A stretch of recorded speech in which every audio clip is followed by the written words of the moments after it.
Janetrita Seta Sen Nukheka Nubraku Nupara Nukheka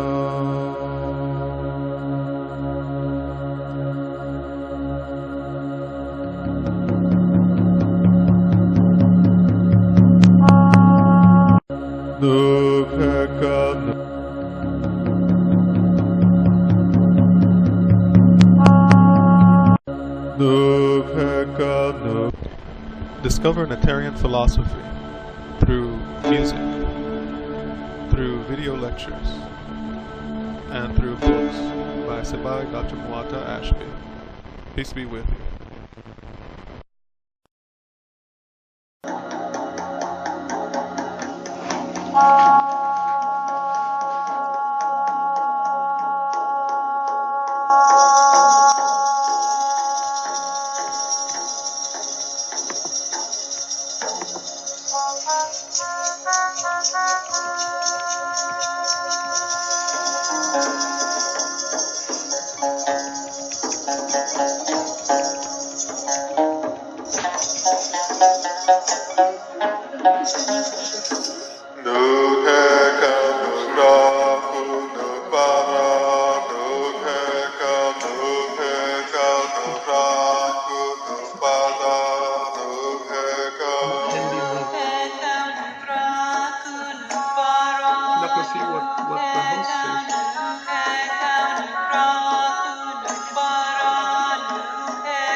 Before you start, can you make a voice announcement that there is a chat component that they can click on and go to the chat so they can see the chat?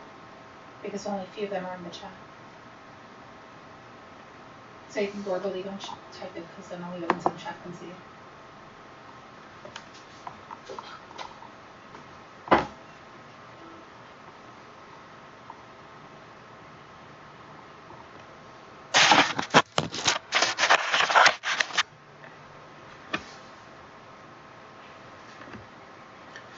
Uja, everyone.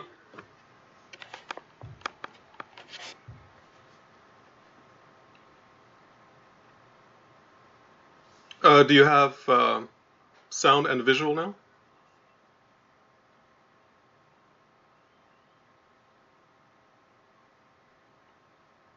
Okay, very good.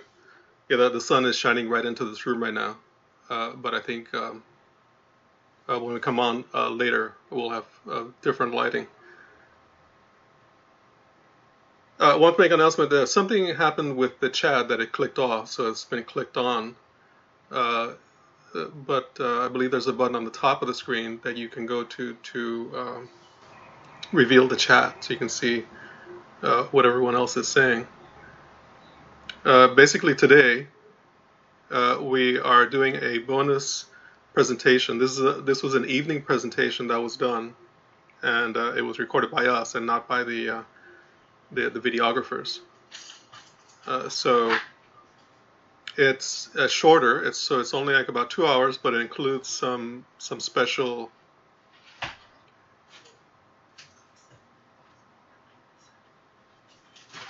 It includes some special features that we're putting on now. For the intermission, there's going to be something special that's going to be presented, and then after the lecture, there's going to be something special that was presented during the evening program as well. So stand by for all that, along with the live Q&A that we'll do afterwards. Okay, so we'll go ahead and start the recording.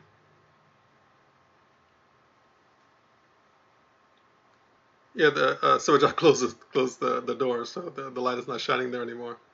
But you can get the whatever implications that the light was producing.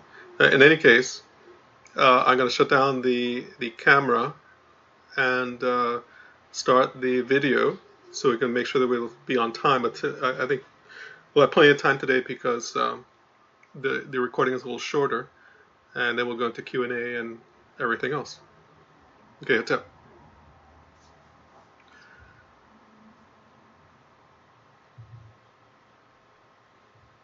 Nuk hekau, nuk raku, nuk para, nuk hekau. Tip.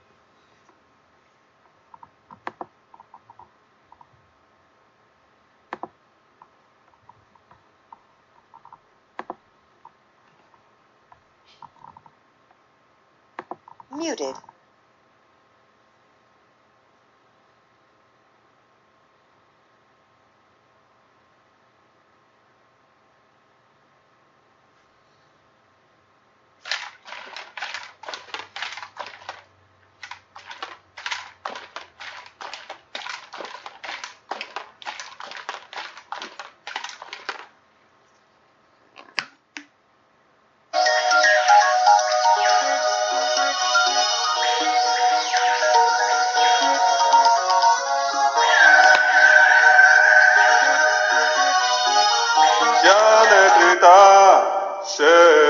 sen, no pecado, no braco, no para, no pecado.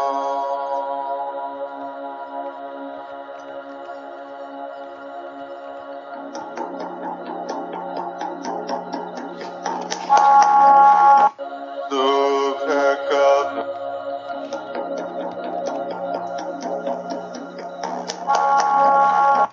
No pecado. Discover Neterian philosophy through music, through video lectures, and through books by Dr. Mwata Ashby. Peace be with you.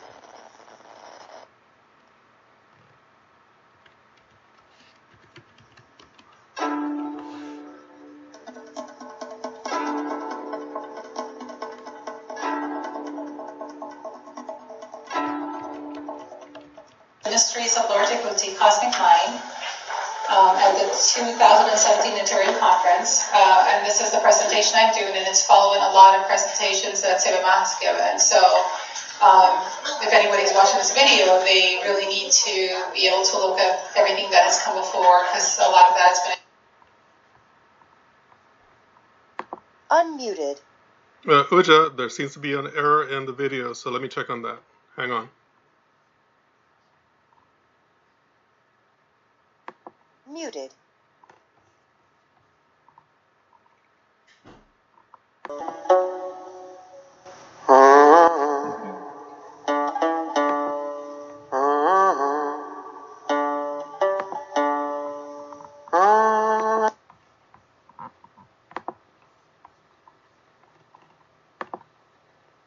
Uja again, everyone.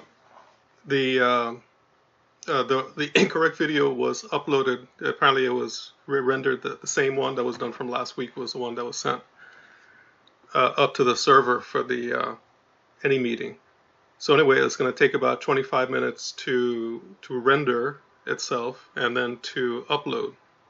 So what we can do is that we can do it maybe a little reverse. We have plenty of time still. So what we can do is to do a little bit in reverse, that we can do a little Q&A about any of the other lectures that have been done, and or I can start presenting some of the things from the GLM from this time. So whichever one you'd like to do in the meantime, and then we'll get the video going. Okay? Do you have the flyer for the program No. for the next one? Can I bring it in a flash drive? Sure. And then my second problem flyer too. Sure. I'll put it in a flash because you can talk about that later too. All right. Which we're It's going to do. plenty of time apparently.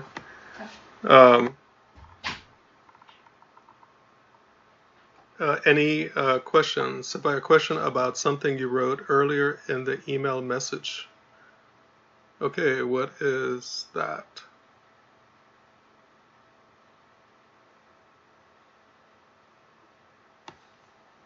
It's about the movie Black Panther. Oh boy, we're gonna get into that one. Let's see where that leads. Go ahead, go ahead.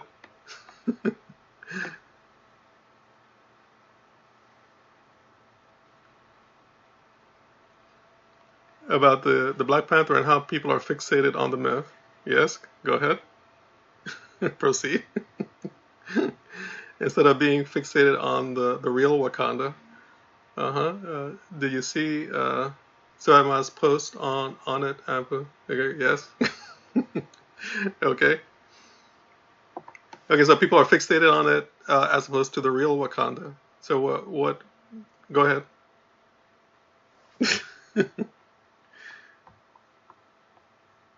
I'm laughing because it can be controversial, or some people are apparently upset by it and all that kind of thing.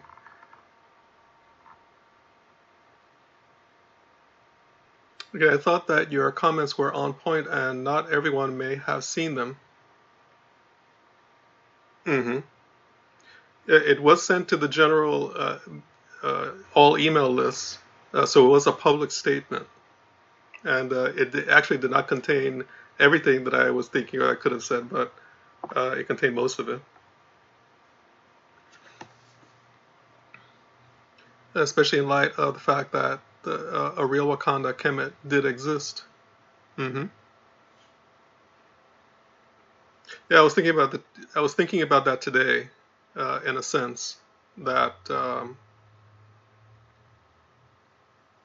the person who, which I believe is Stan Lee, the person who invented the idea of the Wakanda, because the concept of Wakanda was a a contrived plot uh, device, so that he could say that there is a black superhero with technology and everything like that, because of course there's no place in Africa where that would be possible or even imaginable.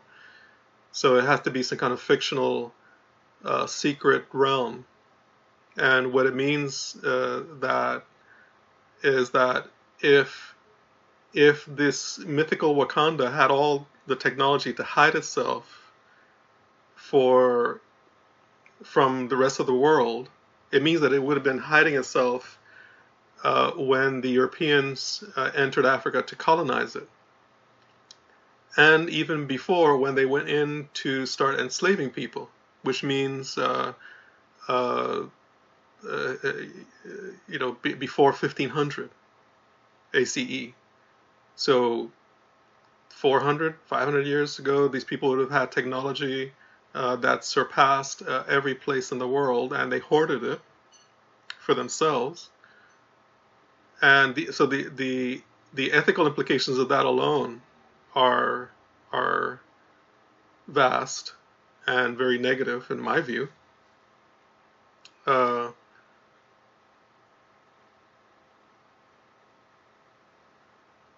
Pastor Curly, if you're not getting, whoever's not getting sound, try uh, re-logging in or resetting your internet connection also. So those were some additional thoughts that extending from what I gave in the letter. That this would mean that they would have had technology 400 or 500 years ago. Um, uh, but of course they hoarded it, and now they see for some reason they have to come out to the world, because now they see that the world is going down the tubes. But not only going down the tubes, it's going down the hole of the toilet. And this is when they choose to come out to help society. So there are many troubling aspects of that.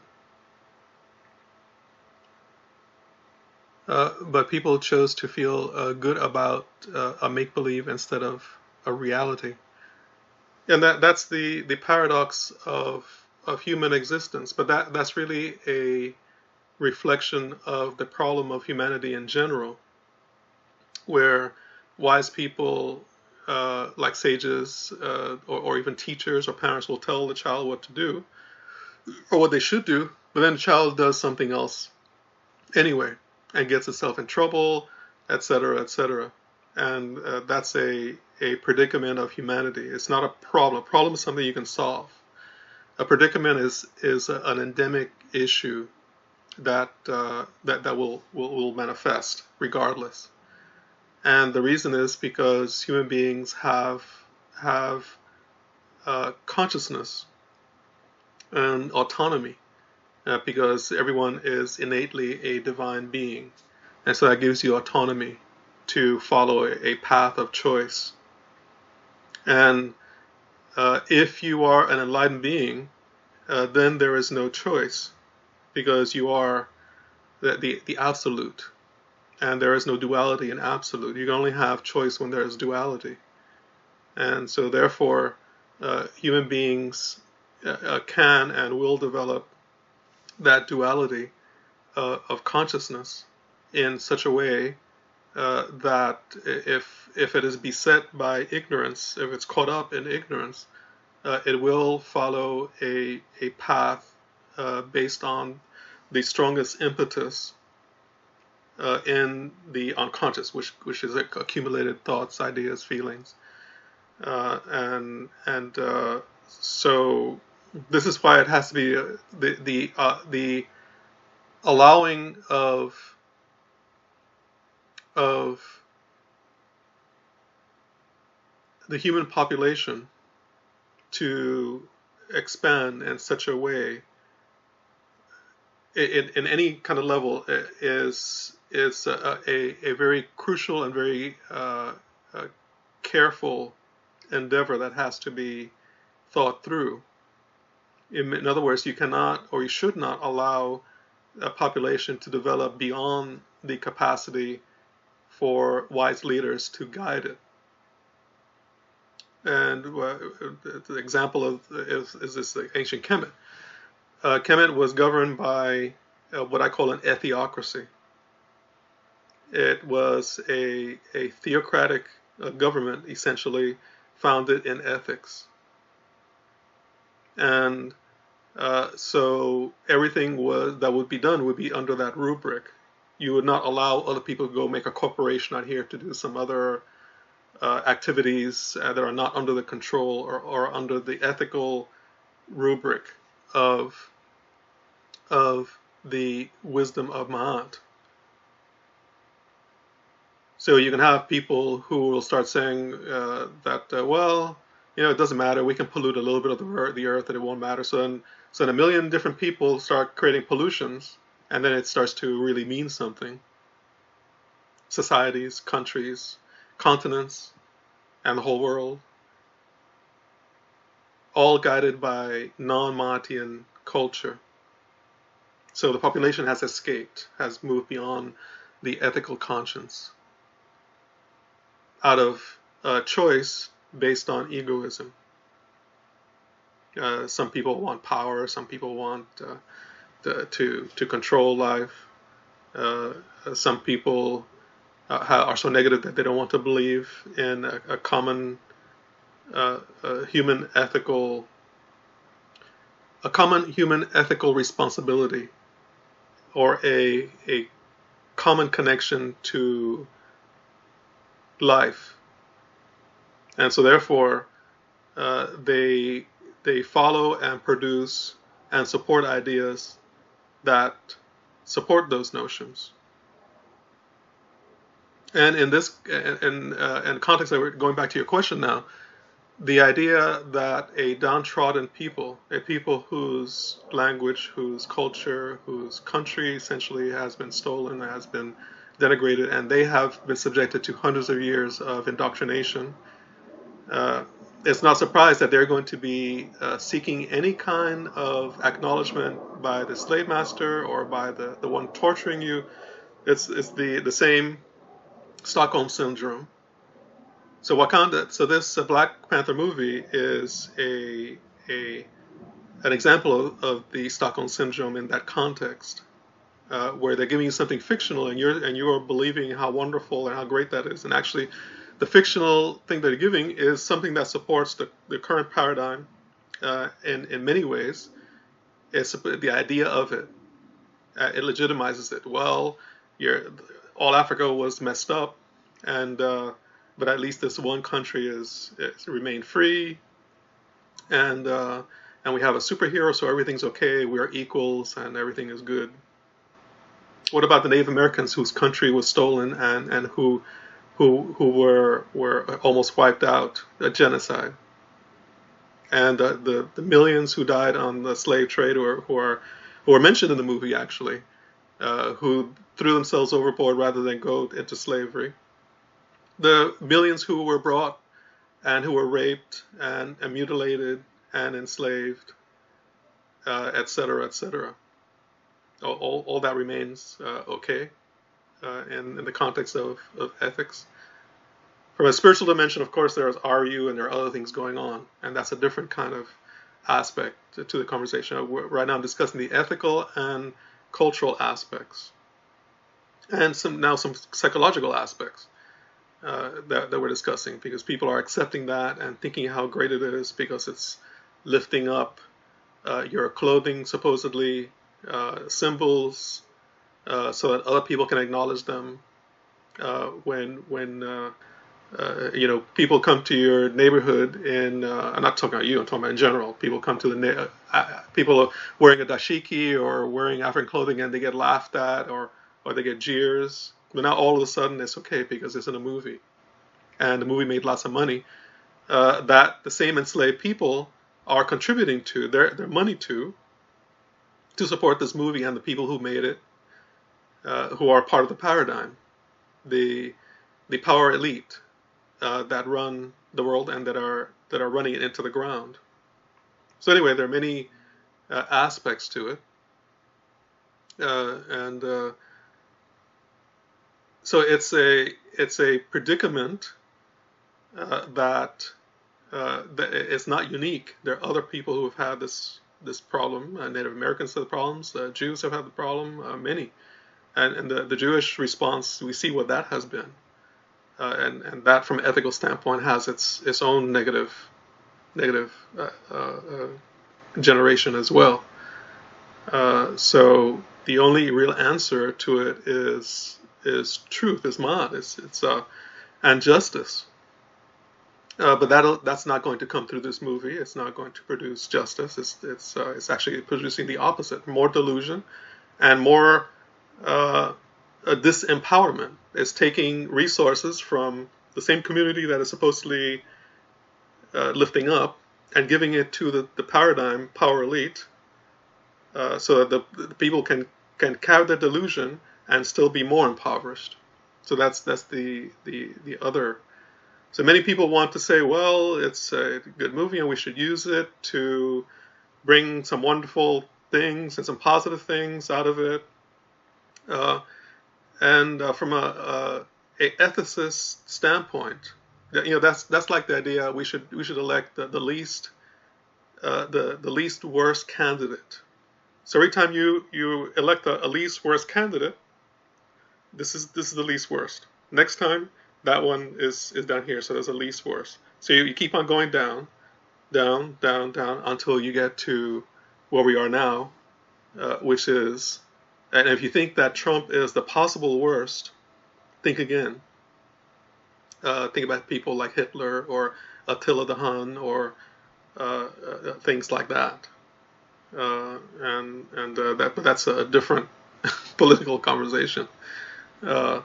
But I'm saying that's so it's this is not perfect, but it's something that we have, and a lot of young people are looking at it. So we should look at it and try to use it to bring something positive. And when really what is necessary is to throw it all out, throw out the paradigm, tell them that they can keep their movie and their fictional comic superhero, and reestablish. If it was allowed to fall, to reestablish one's own and uphold that in the community. But the question is, how can you do that when you're immersed in the very cesspool culture that you're trying to be free from? Like you're swimming in it, you're actually breathing it, you're actually drinking it constantly, all the time. And so that is the paradox. I would not call that a predicament, because I think there is a way to solve the problem. It's just that people don't have the sufficient will, the sufficient understanding, because they have been so stripped of their capacity to think of anything except the paradigm, that they want it to be part of it so much that they'll support any delusion about it. That supports, just like people supporting their ego delusions, anything that will help them stay with the ego and not listen to a sage that says the ego is illusory and the world is illusory. People will support any notion that counters that so that they can keep the delusion. Like the guy in the Matrix movie where he wants to stay in the Matrix, and he says, I know this, I'm eating this piece of meat in the fork and it's an illusion. But I like it anyway, and it tastes so good, let me keep on going with it. Okay, let me check on the video, and I will be right back. Hang on a second.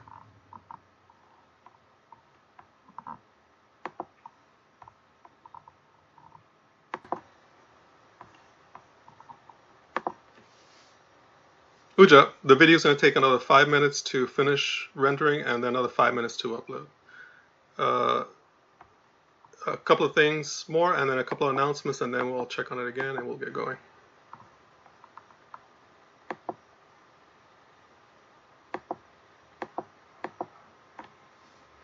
Is there a difference between Asar, the Egyptian, and Asar, the Ethiopian? Are they the same person, as noted in the Greek papyri? If you mean Asar, the Ethiopian, as the Asar who led a group of colonists out of Kash or Kush, Nubia, to what the Greeks called Ethiopia later, to the northeastern continent of Africa. That would be the same personality. A question, Shenzaku Sebai, did you go watch it? If you mean the movie, yes, I did go to see it. I usually go to the Marvel movies. I find them interesting, especially when they don't have this cultural aspect. Because usually, like the DC and the Marvel, when they're dealing with superheroes, that they do have a cultural component, but it's not directly trying to support the paradigm.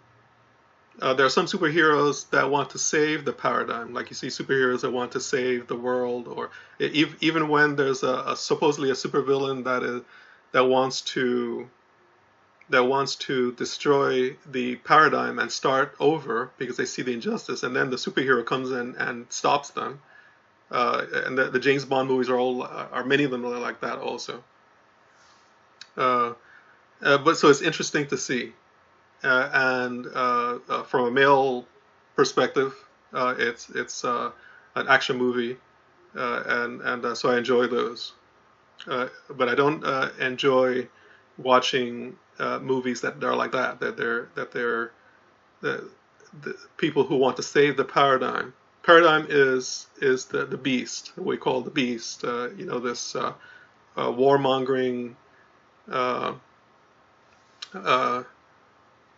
Culture that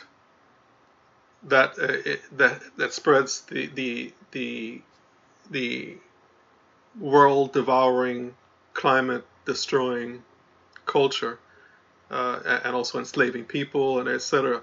If we're talking about human values, those are the ones I look at. Human values where the superhero and the interactions is relating to human interactions of the human heart, of the human mind, and that's one thing I think that the Superman and study. It's interesting to study that in the context of what Sebejak calls an amystical culture of the society, where they have these superheroes and even the Star Wars myth as substitutes for a real, authentic myth that leads you to discover the nature of who you are and your relationship to the universe and to community and everything else. Now, Superman was that kind in the early years that I was talking about, where he believes in apple pie and the American way, and even though by the time that he was created, fictional character in the 30s, United States was already the leading cause of destruction and war in the world. Believe me, read General Smedley Butler's book, War is a Racket.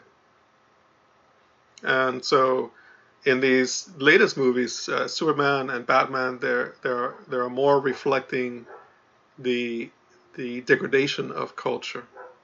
And so it's an interesting study in that context.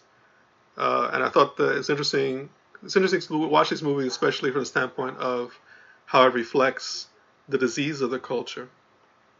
Like I thought this last Spider-Man movie was an infantile psychosis. It was totally infantilized, the childishness of the superhero. And Captain America, in the beginning, he was supporting the paradigm and the American way and all that kind of stuff. And this new iteration, to me, that character exemplifies the best ethics and also the most sane questioning of the paradigm.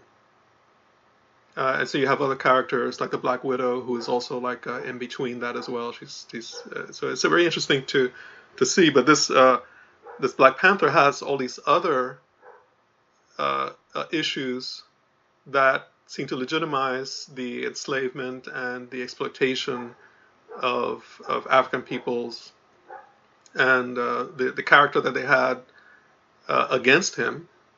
He was the bad guy because he wanted to do something about it. And then at the end of the movie, the answer to it is making some outreach in community centers around the country, and that's supposed to fix everything. So those are some thoughts about that.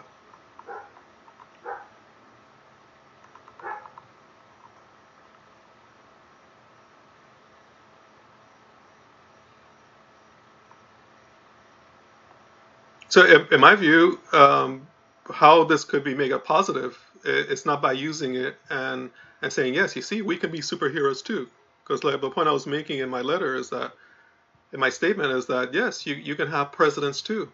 You can have a black woman president. You can have a Native American president. You can have anybody as a president. And if they're going to be doing the same things that the other presidents have done, what is the difference? Why do you need to join the party of insanity, of insane destruction of the earth and warmongering and barbarism? What is the point of that? So you can say that you're integrated. And so what I always thought is, why do you want to be appearing on television along with the general population? You know, so-called black people want to be up here with so-called black people to have integration. And there's one good aspect of it, so it'll normalize the existence of people other than European people. But if they're going to be wearing the same clothes and doing the same unethical things, etc., what is the point? You should be out of that. You should be separate from that and create your own community, your own culture. But you can't do that if you've been disintegrated from within. And that's where the issue comes. That it's going to be very difficult to revive any kind of ethical and sane culture from something that is so insane and something that's so degraded as Western culture, specifically United States culture.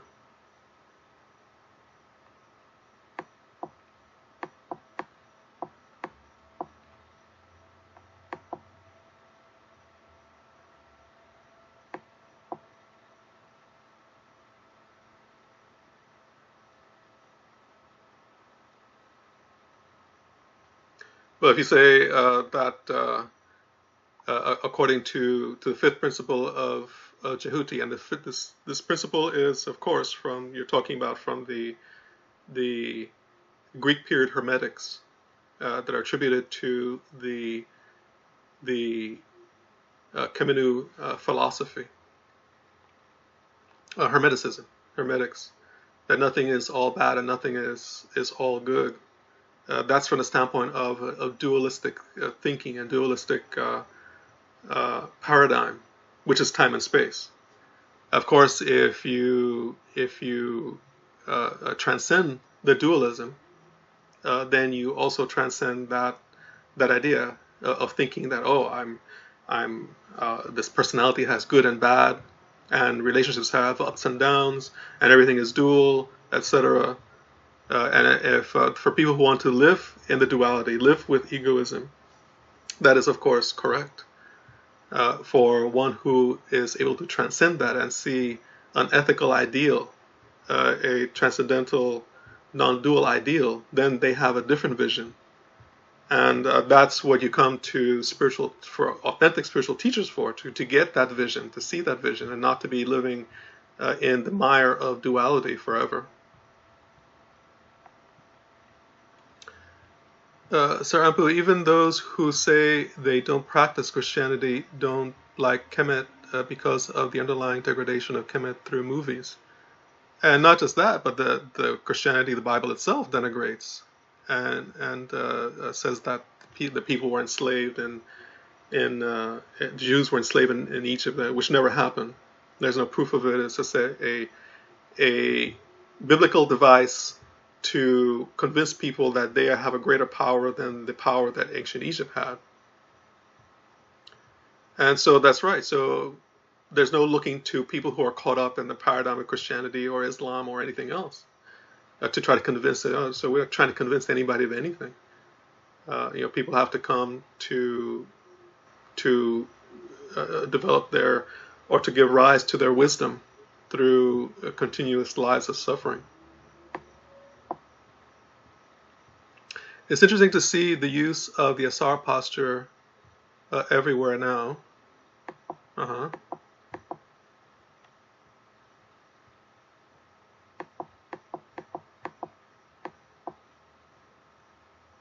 Soja was making a statement here.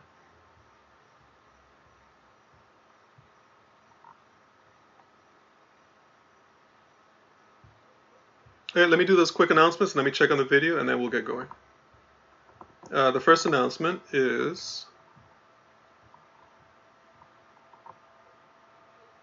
that Sabaja will be doing a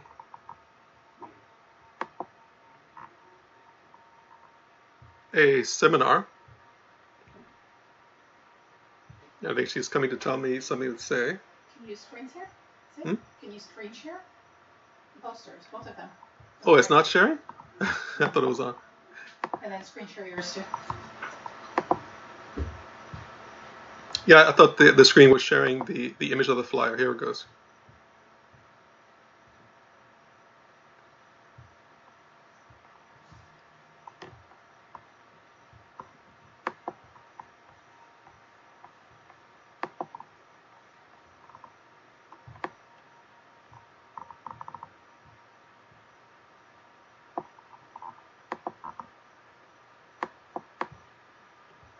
All right, can everyone see the screen now?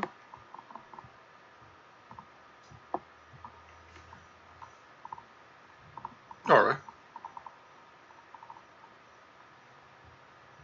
So Sabaja is going to be doing a seminar on serpent power, philosophy and mysticism, and spiritual practice for spiritual evolution.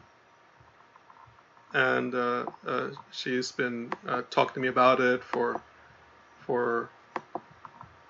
several days, and actually since she was originally thinking about it, and it looks pretty good.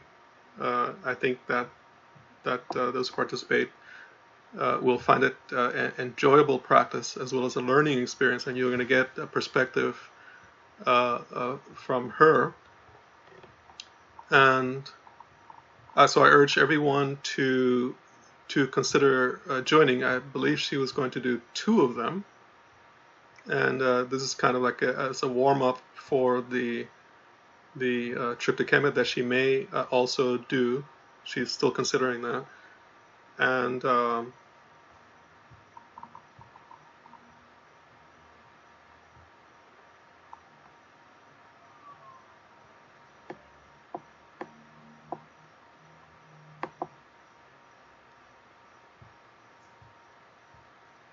okay, there's an email there, I see, for those who are interested to get more information about it. But as you can see from the flyer, everything that is planned and all the things that are look very good. It's going to be June 9th to the 10th in South Florida, and then it's going to be another one on June 30th, July 1st in Atlanta.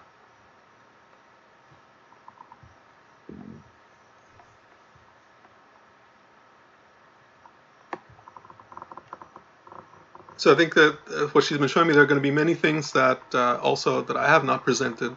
She's been doing her own researches also.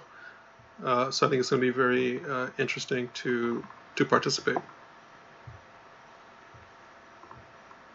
Okay, the second announcement is for the annual conference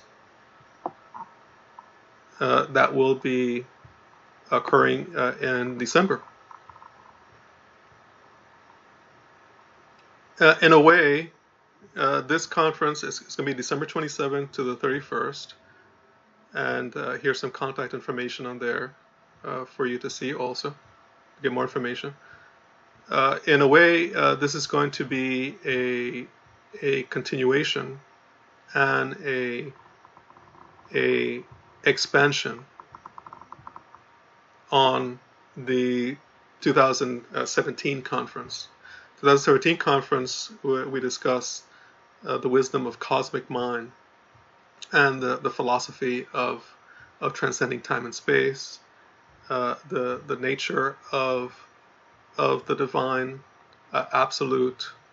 Well, in this particular program, we are going to go into the nature of the psychic body, the levels of the parts of the human personality, and how they relate to the parts of the divine personality, how to discover the Un. And this is going to be also a continuation of the meditation system that was presented at 2017, which relates to the Nukpu concept. Nukpu means I am, and the Paramharu system of meditation is designed for a person to help them discover the who am I, the who I am, and so it relates to the serpent power, the psychospiritual consciousness centers. It relates to the parts of the personality. It relates to the inner nature of the three bodies, the seer, seen, and sight, and the transcendent, all-encompassing divinity, Nebuchadnezzar, which is also the Un, or the absolute. So we're going to discuss the scriptures of the Paramharu related to that in trilinear format as usual, and there will be a continuing meditation practice, just like we did at the last conference. And with this also, I have not decided yet. I'm going to be taking a trip later this month, and when I return, perhaps consider doing an extended Nukpu meditation. Things that would not be specifically in the conference, but this would be more of an extended practice, an extended series over the summer. And so, but I've not decided on that yet, so stay tuned about that.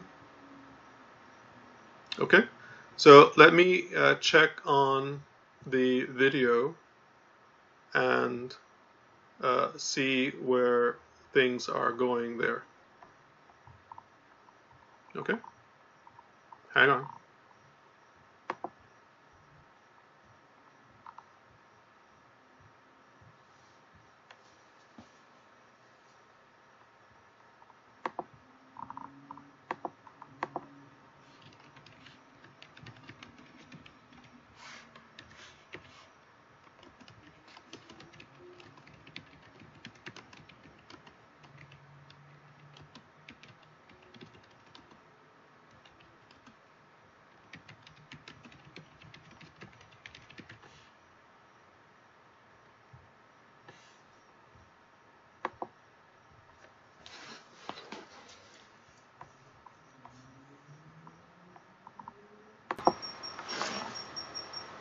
Uja, I think we are ready to go.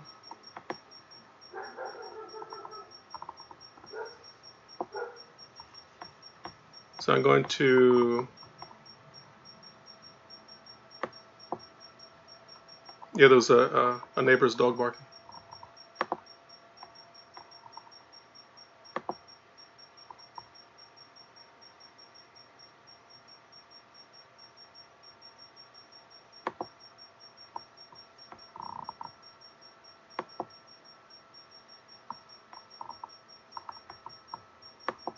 Okay, let me sign back in so that it'll refresh everything.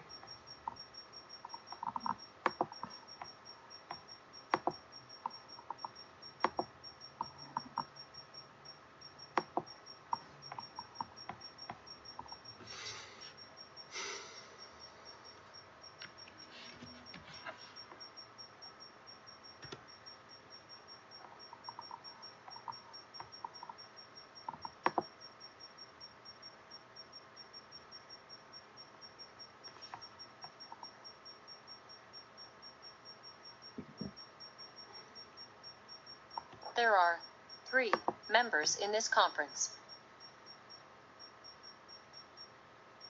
Okay, let's see if we can find that video. Okay, that's it. So we'll go ahead and start the video, and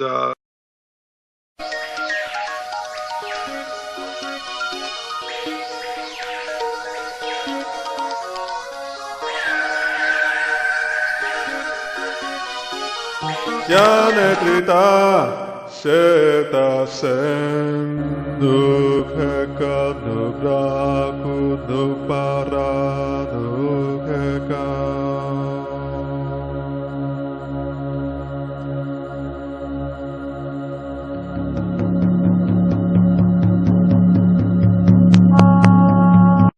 nukheka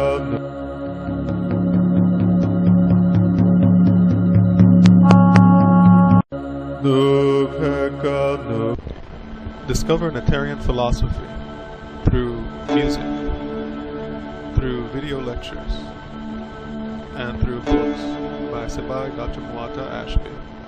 Peace be with you.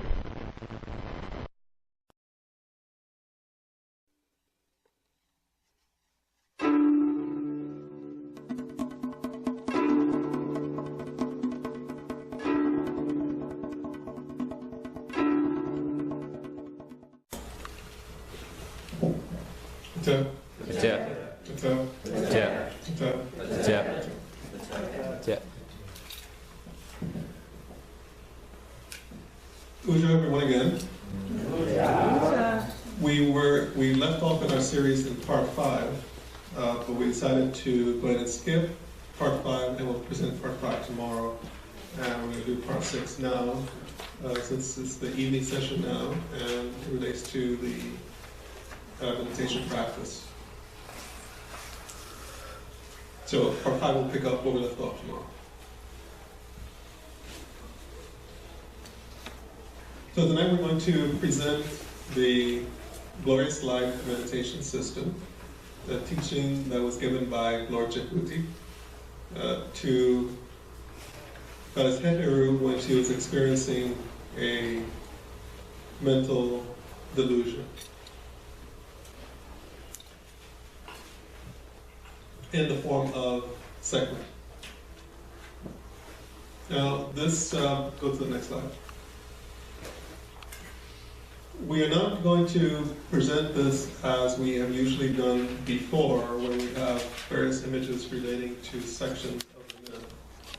Rather, we're going to discuss those sections in general here all in one slide, and then we're going to focus on the hieroglyphic text of the actual instruction of the meditation system during the rest of the time. And then at the end, we'll practice it. So, on the left of your screen, the image, we see Lord Jehuti in his ibis-headed form, down top, the baboon-headed form, same ones you can see here, that Sarkanu made these great images. In the center of the screen, we see the 2 main forms of Goddess Heteru as herself, well, 3 if you will, as herself as a anthropomorphic personality, and then as a composite, the body of a woman with the head of a lioness, and then as a full lioness, like a full transformation. So you can think of it as going from human to in between to fully animal, to fully zoomorphic. Now on the far right we have the god Ra, who in this context is the high god, the supreme being. So there are a few main keys to the mythic teaching.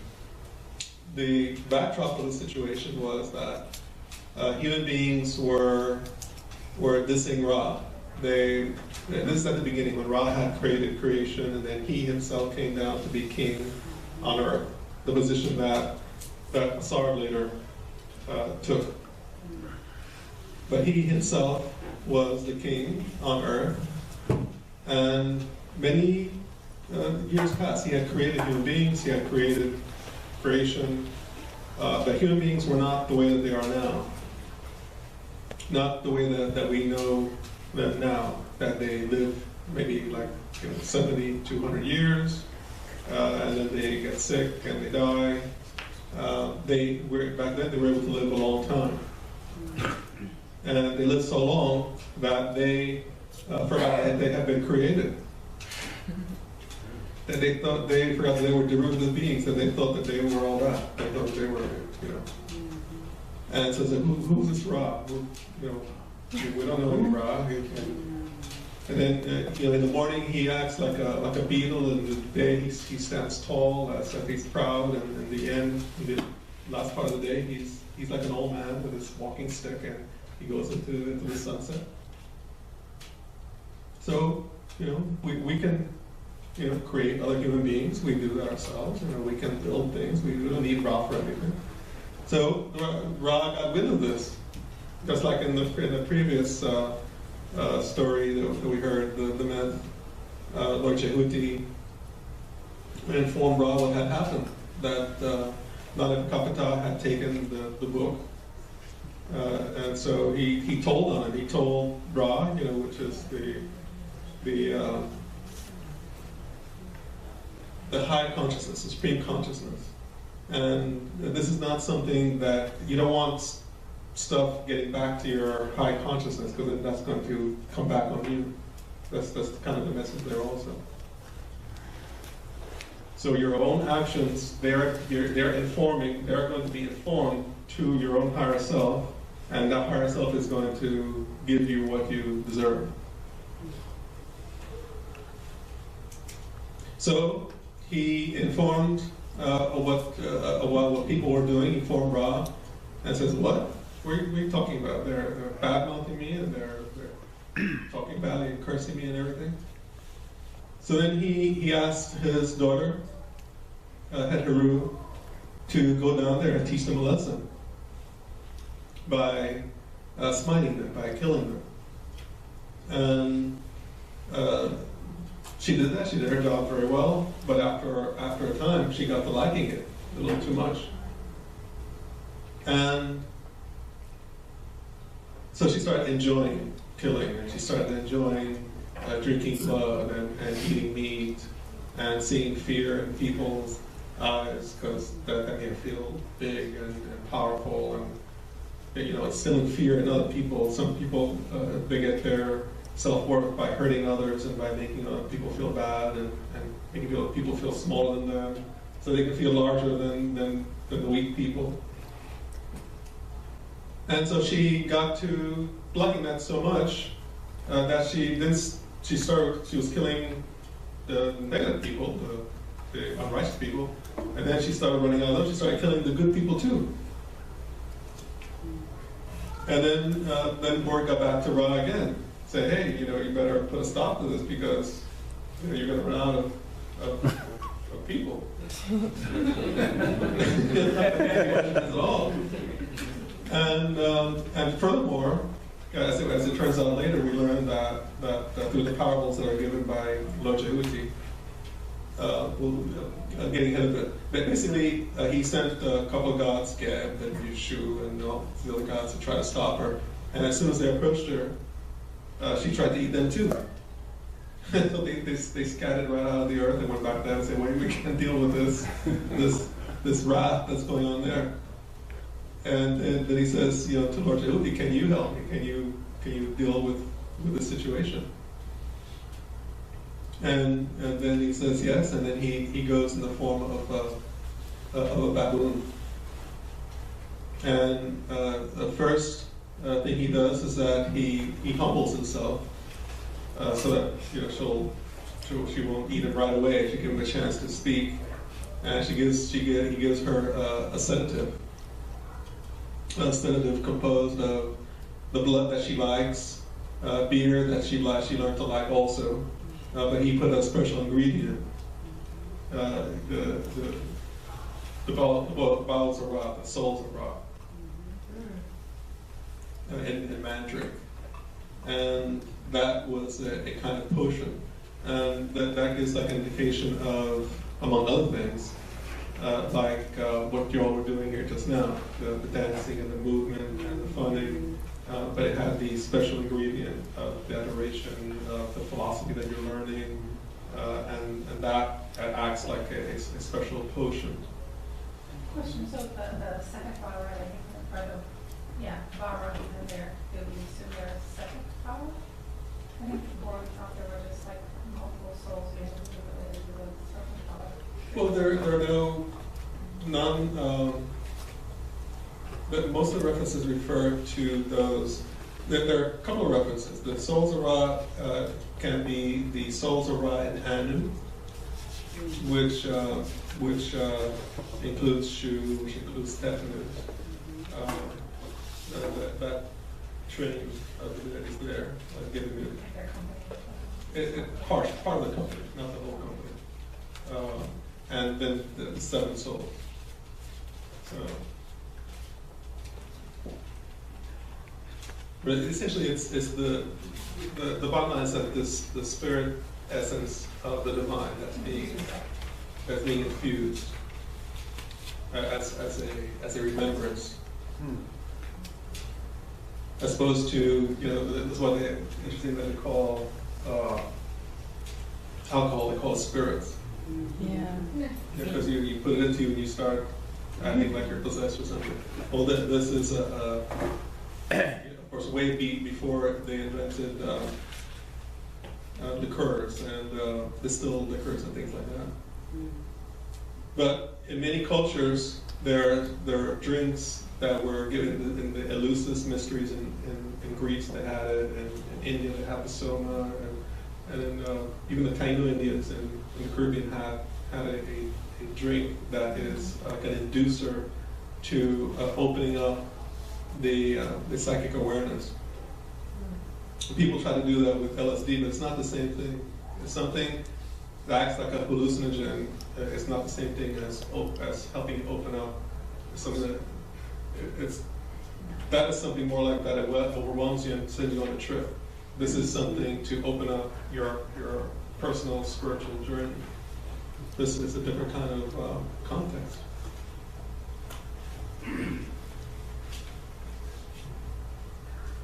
So, Lochehuti was able to calm her down sufficiently to start talking to her and start enticing her to learn about herself. He didn't tell her exactly what he was doing, but tell her. And eventually, it came out that she is not only the daughter of Ra, but actually another aspect of herself is a sefer or a griffin.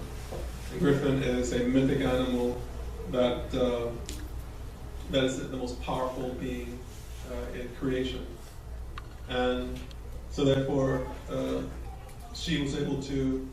I don't know why we're having that issue. We're saving too many battles. So what that would mean is that not only is she going to, if she was to continue consuming, she would consume bad people, good people, she would consume animals, she would consume plants, she would consume the entire earth and entire creation eventually. So part of that teaching to be understood is that when this segment aspect of the goddess is released, it's something like the Kali aspect in India. She is the absolute destroyer. And what you want her to do is to destroy the unrighteous forces, the obstructions in your life. But you don't want her to destroy everything. So you send Jehuti in there to modulate the destruction. Right? And much of what she destroys are gross, and Jehuti takes care of more of the subtle. But you get the picture of metaphorically what is operating through the myth. He gives her several parables. Essentially, she gets to learn about herself, and eventually she learns that in reality she is the daughter of Ra, and her true position, and the revered goddess of all Kemet, and she's an aspect of Aset. And she's an aspect of goddess Tefnut also. And did I miss any main keys? Any main? Name of all your inspectors. She learns about humility. When finally she was supposed to, what she needed to do at the end was to humble herself to her teacher. So Jehuti became her instructor, her preceptor. And one of the last episodes, when they were approaching Kemet, she decided not to kill him anymore. She said, okay, I'll let you live. And then when he told her, okay, you go to sleep and I'll watch over you. He said, watch over me? How are you going to watch over me? I'm the power and you're this little power. So then some inimical forces that were happy that she had left Kemet, because they had it all to themselves, they came in the form of serpents, and they wanted to strike her and kill her. So then when Jehuti, in the form of a baboon, he woke her up and says, "Hail, great lady, look at your enemies there. They're trying to hurt you." And she woke up and she saw them, and you know how cats are. They pounce, boom. And she broke their backs. And the image of breaking the back is, to break the back of something, it's crippled. It can't harm you anymore. So you're crippling the unrighteous forces that are against you. And from that point on, she realized who he was, and she humbled herself and said, "So you're my great teacher. I trust you."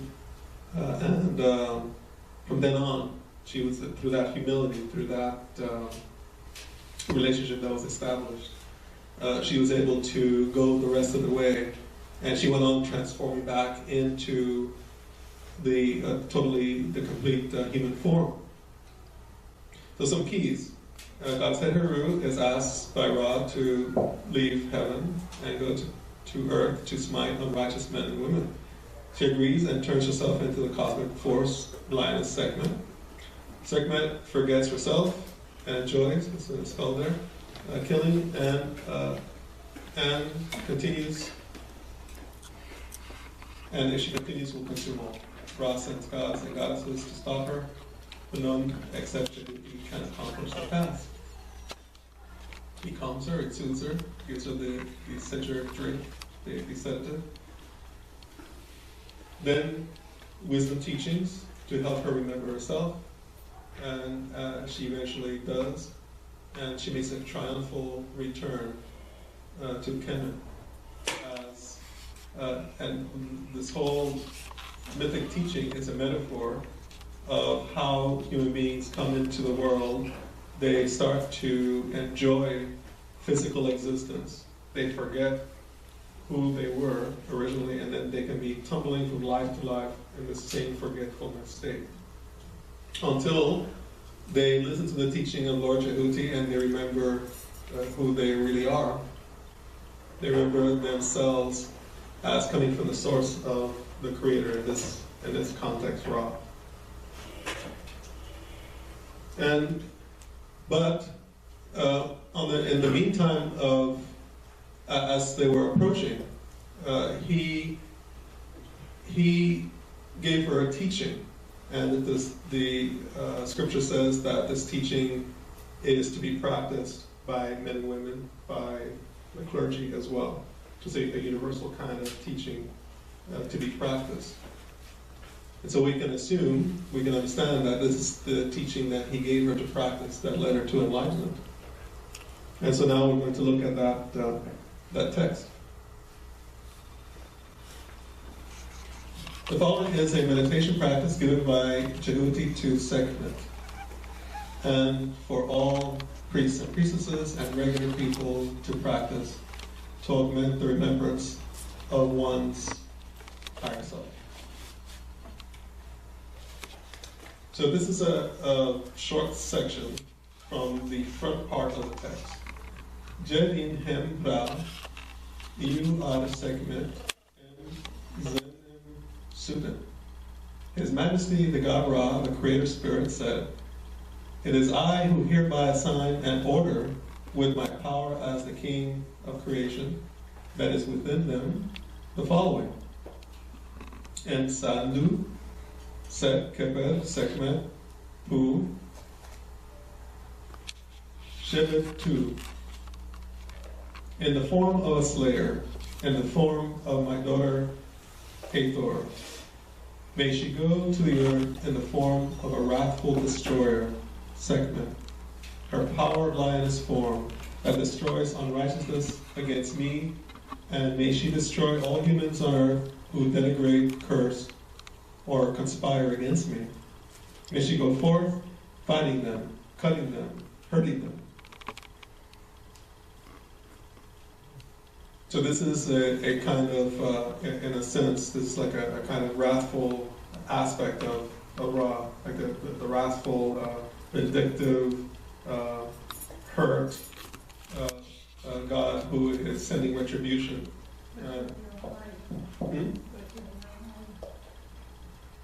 Right, as I said before, it's really your own, the response of your own higher self to the unrighteousness of your life. And when you have adversity, it's really actually you who have sent it to yourself. This is like, I guess, Western culture, they like to say, like bad karma. You have bad karma, but it always sounds like you unto you. Like evil eyes on yourself. Right. Next. By Ra's command, Jehuti is sent to bring her back. Jehuti stops her by giving a special sedative composed of blood of her victims, beer, and the souls of Ra. Listen to the myth of Heru and Jehuti. First, then follow the instructions below. Yad and Ab and Jehuti Asher Set Het Ra. Whoever has read this mythic teaching, assimilating its mythic wisdom about the problem of delusion and the wisdom required to overcome it, and has entered into reflections in their intellect about its wisdom, and has read them with devotion towards Ra, their creator, spirit self. Ab Kerev Met Sekef Sefek Heru Adi Hemu Lemtich. Next, they should practice the following special purifications. Enter into a sevenfold cleansing over a period of 3 days. That is, purifying their 7 psychospiritual energy centers of Ra, consciousness, and this practice for all, including the clergy as well as ordinary people. So this is the final part of the scripture. You saw that the other verse was like verse 30 or something, and this is 143. So it says that whoever has read the teaching, that's what the scripture says basically, whoever has listened to the teaching, whoever has followed this teaching, they should follow the next instructions, do a purification. And then it says that this practice is, and this is kind of interesting and unique, that the practice is for ordinary people as well as for the clergy, the priests and priestesses. Next. After reading the myth, do the ritual in front of an image. Adi Shedes, Adiyah Iru, Benti, Arit. This practice, the reading and study of this mythic teaching, is to be treated as a sacred ritual and carried out in front of a divine image. And the images, as you see here, it could be any of these images or all of them. These are the main characters of the myth. We got Ra all the way at the end, and we could have got him also, Jehuti in his two forms, and the goddess. So we're entering into a ritual. We're using, now it's being introduced, it should be done in front of an image, how this approach should be treated. Met then EUF, REF, AHAOF, MAC, Bepur, NT, HAO, EU. The position to assume for this practice is the following. Make a stand in one place, one spot, with your body and legs within the confines of a circle. And visualize that circle as being the sun disk of Ra, the creator spirit. Aref, Eref, Atef, Neb Eref, An Zeni, Shementu, Afu, Jenmedu In. With your eyes, your mouth, and all your body parts being kept quiet, immobile. Then, having taken the posture and entering into silence and immobility, next do the following. The following words are to be spoken by, and before we go to the words, realize that this is a kind of, as we've seen, there are some texts that go into some detailed instructions about meditation practice, like the ones we do with Serpent Power and chapter 19 and some others. The text of the teaching of Aset. This one, as far as I found, is the most detailed one, giving direct and special formal meditation instructions. So there are others, but this is one that gives the most and is the most specific, shall we say. Tells you, how to approach it, should be treated as a ritual. Visualize yourself as sitting in a circle and being in the center of that circle. And visualize that as being sun disk. And then it tells you how to handle the position of your body. Your body should be, you're keeping your eyes and your mouth and all your body parts quiet, immobile. We're going to see a lot of that concept tomorrow, the mobility, the stillness aspect. So you enter into silence, into being immobile. These are our keys to the meditation practice. And as we're going to see also tomorrow, here as well as being implied, not only are your physical body parts to be kept immobile, but your mental body parts as well. Your thought processes, your feelings, and the more you can do that, the better. Wisdom to be understood, the philosophy of fullness. Vantage, Iwe, Mira, Herumes, Tua, Anshara, and Ketu. So, this is for men and women as well as for the clergy. You are to say the following words. My body is like Ra, the creator spirit, as it was on the day of his birth, at the beginning of time, when there were no objects, no gain or loss, and all was one and all was Ra, and Ra is all, in whom all is and will ever be. So this part of the visualization, you're tying yourself into the concept of Ra as he was on the day of his birth. On the day of Ra's birth, when he brought creation into being, he was new. in this particular cycle of creation. He brings creation to being in cycles. He emerges out of primeval ocean, brings creation to being, then he'll recede after billions of years, and he'll do it again, like a breathing process in a way. But the point here is that when he brings creation into being, creation is new. There's no are you behind it. No remembrance, nothing to remember, because it's all new. And so basically, what we're getting at is that when he brought creation to being, it's a clearness, it's a clear being. There's no delusion. There's no forgetfulness of the past and all that kind of thing, because you haven't been it before, so you're clear, in other words. So that's what's being related there on the day of his birth.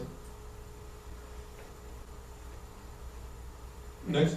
Can you just clarify, what's the first word in 148.1? The kinetic. Remtesh.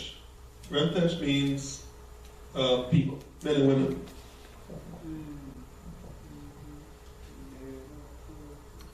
Remtesh. So you have a man and a woman. Actually, it should be Remteju. So men and women, plural. Can you spell it? Remteg.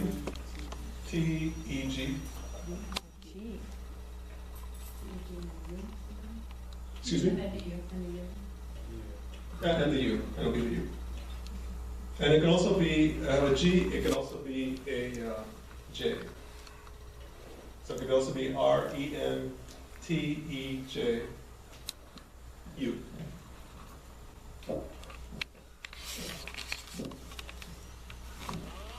So here begins the instructions of the words of power to be repeated. Fem hekau, nuk hekau, hui ab. The wisdom and meaning of this teaching, both devotional and philosophical, is to be realized by studying the mythic teaching, followed by setting up posture and visualization as instructed, and now by uttering the following words of power. I am the divine created word, and its utterance is a purification of mind. In verse 159, in ra'a kati ra neteru depri wat, and ra'a nu. Mouth, which is a purification of my mouth, which is to say, my conscious reality. The gods and goddesses, the cosmic forces from Ra, the creative spirit, are within me, and their course is the same as the course of my mouth. So we are in harmony and synchrony as I continue chanting, I am. So we're beginning the Nuk Hekau, Nukra, through this kind of explanation between the words of power. So Nukra Aku, Jed, Kyuk, Mash, Ra, Ru, Manu, Uben, He. Ra, the creative spirit, in its highest human manifestation as shining spirit. That's the Ra Aku. As such, I speak the words and I move about in the nighttime as well as the daytime in the leonine form that proceeds from Manu, the western mountain range that gives way to the coveted land of the west. And we'll learn more about Manu tomorrow. The final abode for all righteous souls. I am a shining personality.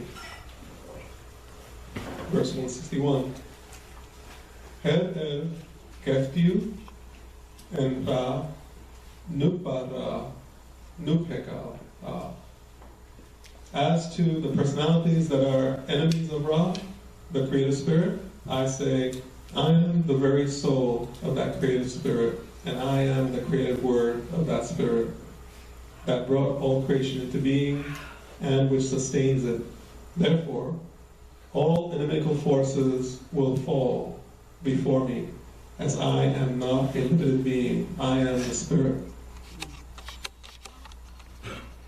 So here we have the continuation of the words of power, Nupeka, Nupa'aku, Nupara, Nupeko. And in between the words of power, the special words of power, there's some explanation going on of how you are that divine shining spirit that proceeds in the leonine form out of Manu. And the western mountain range that gives way to the coveted land of the west. So you're coming from that section of the heavens that is the coveted, that is the glorious endpoint for all righteous souls. And so what this means is that doing this practice, the enemies of Ra will fall. And the enemies of Ra are, of course, unrighteousness, the fiends, the unrighteous human beings, unrighteous thoughts, unrighteous feelings. All those are enemies of Ra. And when in a kind of metaphoric sense, when life becomes very odious, when your life becomes very unrighteous and very detestable, and when you start accepting that yourself, then you yourself will send out the force to straighten yourself out. You yourself will send out the force to clear a way, to fix your life. And that is your Ra coming through you to help you. And the key, as we see with all the myths that we've seen this time, is this personality over here. The intellect. That is the key, as we've seen, to working out your enlightenment. And this is what makes the difference between a animal following animal instincts versus a human being with the possibility of growing to be a god or goddess for him or herself.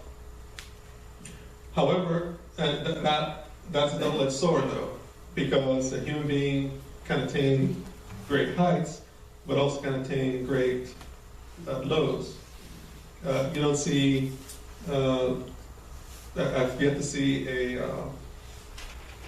squirrel in the forest, or a bird strung out on cocaine, or oxycodone on the street, or a squirrel can take a gun and killing a squirrel for a few nuts. I'm yet to see that. But human beings can degrade to very low states below what we consider animal. Animals are actually better than some people, in other words. So calling some people animals is actually an insult to animals. It's terrible. But that's the thing. You have to accept that because otherwise, the way the world is set up, because that same capacity allows you to be a god or goddess. So you have to take that risk, and not even just a risk. It's actually a foregone conclusion that you have been that kind of negative personality in the past. You have learned from that in the past, and during this lifetime in your past, or past lifetime. And the Arya that left you with, you have worked through that sufficiently to be at this level, which means that you are in a select group of human beings that may be even like a thousandth or a millionth of 1% of people, not just in this tradition, but others who are truly trying to elevate themselves and sincerely following a righteous path, and so on and so forth. So these are the words of power that are instructed by Lord Jehuti. Nupekau, I am the divine creative word. Nupa'aku, I am the spirit of Ra. Nupara, I am the soul of Ra. Nupekau, I am the divine creative spirit.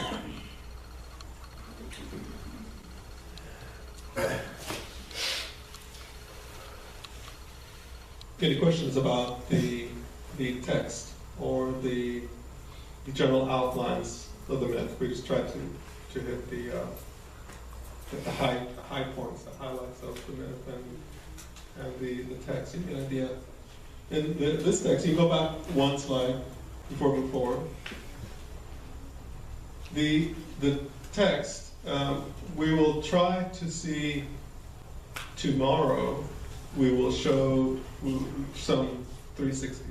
We'll try to show it tomorrow, right? Or Monday. And we'll try to include one of the room where this text comes from and the tomb of Seti I. And so you can see it's like a room that's like packed with text, and it's very compact and very abbreviated kind of writing, almost looks like formulaic kind of writing. And so we'll try to include that along with some of the Kemenu sites and some different things.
Neterian.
loves the chick in the kitchen.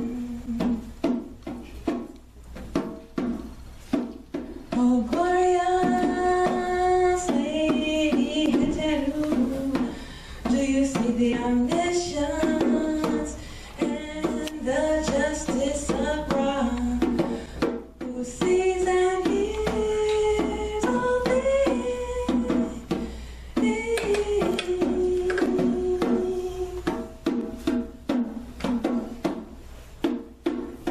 He is the giver of life and all things. Oh, its existence to him, his justice is perfect. Praises be to him, and praises be to you who are his daughter.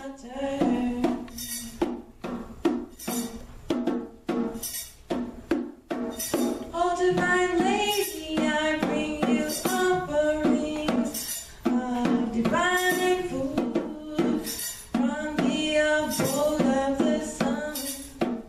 It brings health and joy to all who eat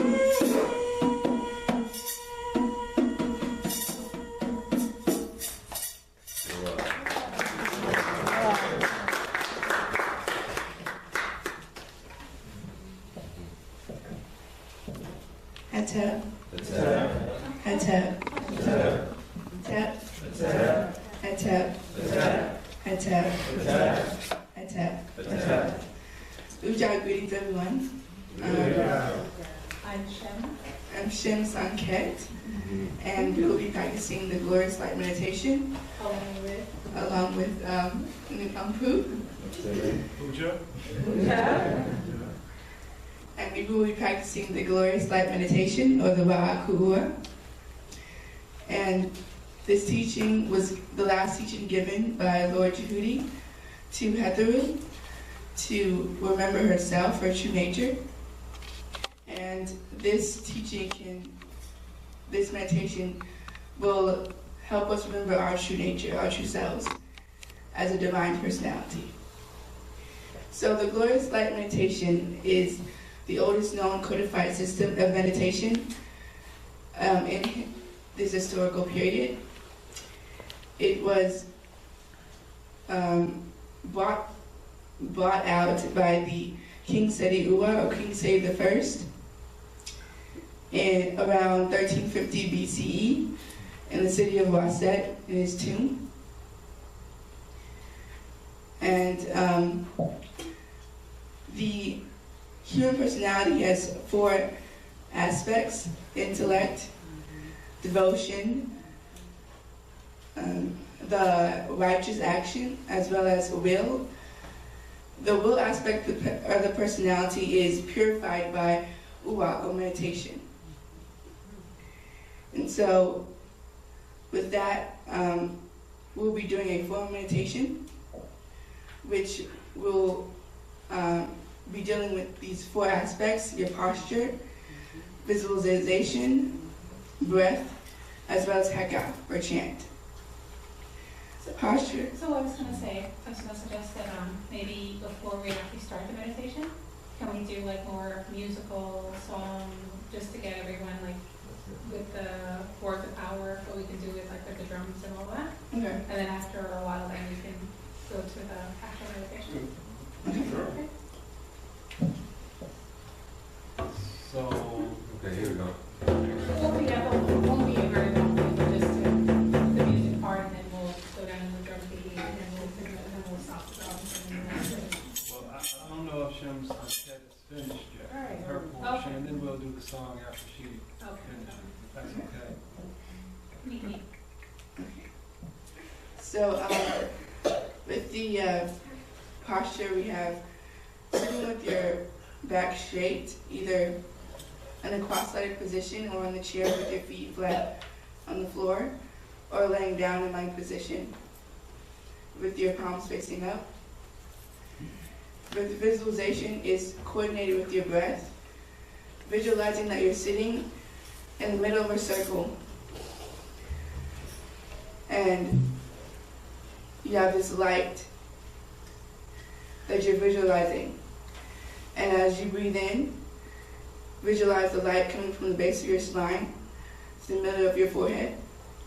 And as you breathe out, visualize light coming back down to your spine as you exhale. And during meditation, we will be saying this chant or hekau. Nukekau, nukwaku, nukbawa, nukekau. Nukekau, I'm the word. Nukwaku, I am the glorious shining spirit. Nukbawa, I am the soul of Ra. And Nukekau, I am the word.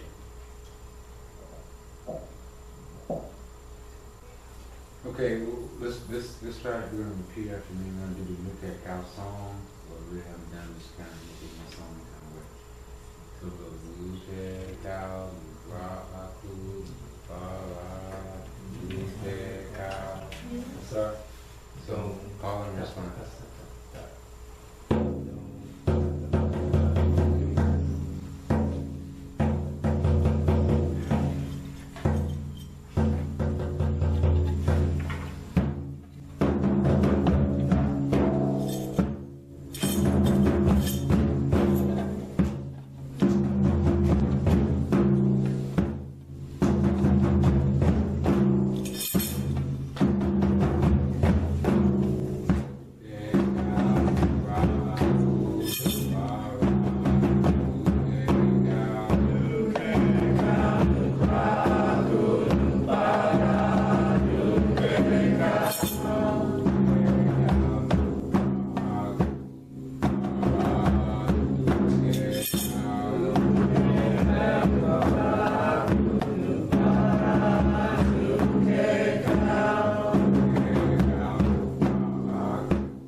And one thing we want to also keep in mind is that when Lord Jehuti helped to bring Sekhmet back to herself and allow her to regain her true form as Heteru, this meditation was one of the tools that was used to do so.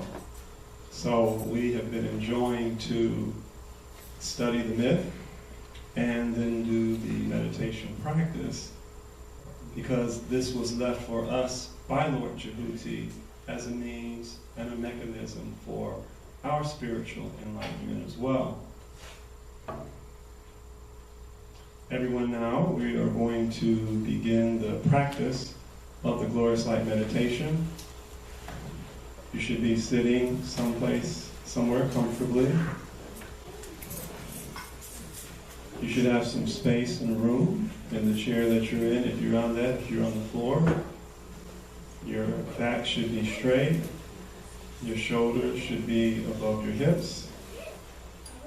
Your head should be straight. Close your eyes and breathe in deeply, allowing your stomach to expand as you breathe in, and allowing it to contract in towards your spine as you breathe out. On my count, up to 8, breathe in, allowing your stomach to expand as you breathe in. Breathing in.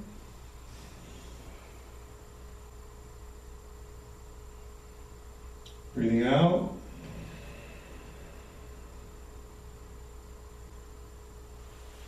Breathing in.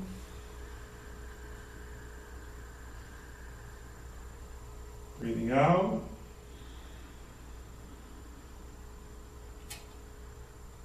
Breathing in. Breathing out. Breathing in. Breathing out. Continue to breathe in and out. Make sure that the breath is going in your nose and coming out your nose for now. Breathing in. Breathing out. Breathing in. Breathing out. Breathing in. Breathing out. Breathing in. And breathing out. Now continue the breath, and now visualize that you are seated in the center of a circle. There's a dot in the center of that circle. You're sitting on the dot. You are the dot. This is the glyph for Ra. Visualize that you are Ra on the day of Ra's birth. And visualize that there is a golden white light surrounding you. Breathing in. Breathing out. Breathing in. Breathing out. Breathing in. Breathing out. Breathing in. And breathing out.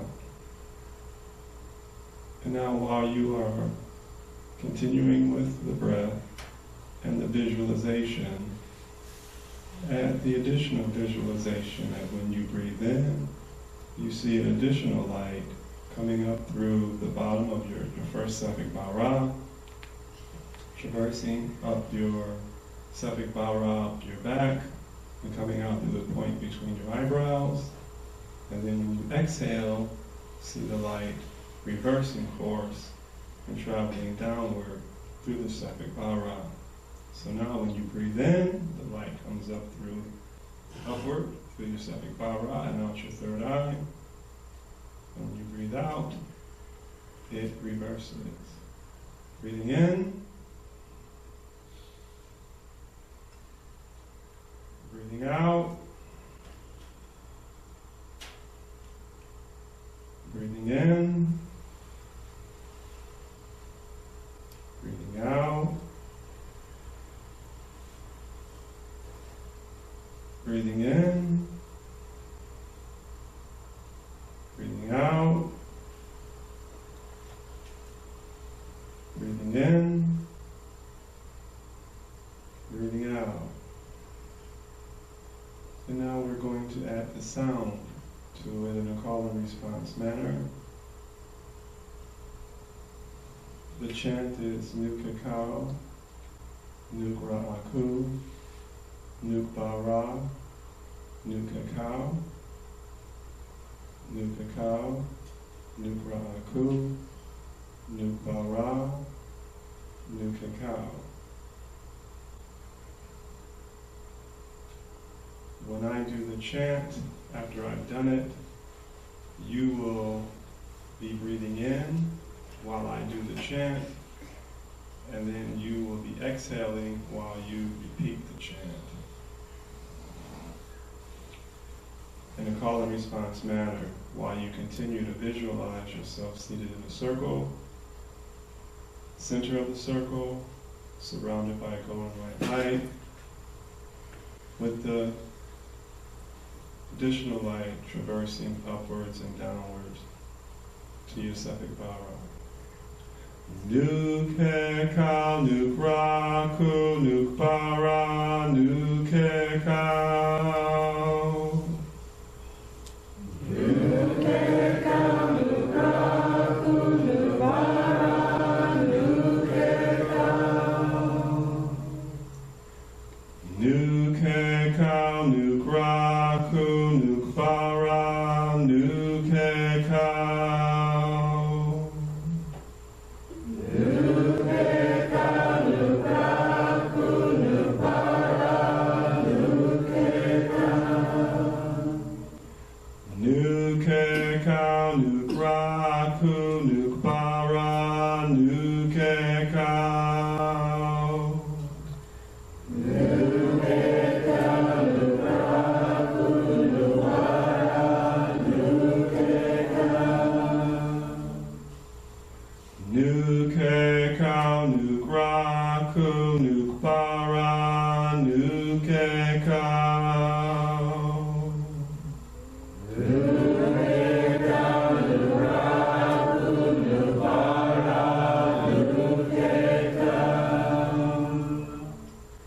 Nuk Hekal, Nuk Raku, Nuk Bara, Nuk Hekal. Nuk Hekal, Nuk Raku, Nuk Bara, Nuk Hekal. Nuk Hekal, Nuk Raku, Nuk Bara, Nuk Hekal.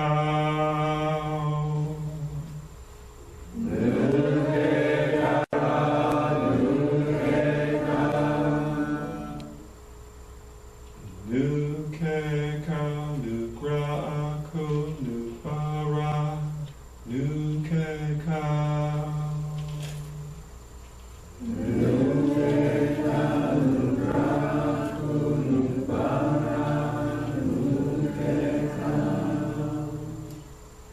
Nuk Hekal, Nuk Raku, Nuk Bara, Nuk Hekal. Nuk Hekal, Nuk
Yeah.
Dua sal unafed netera.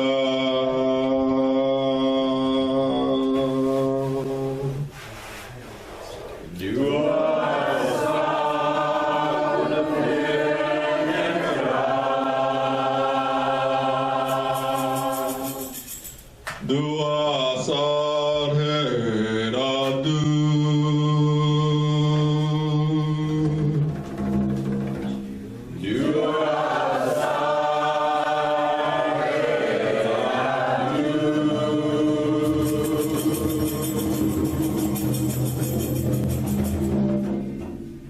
Dua sal nejeta.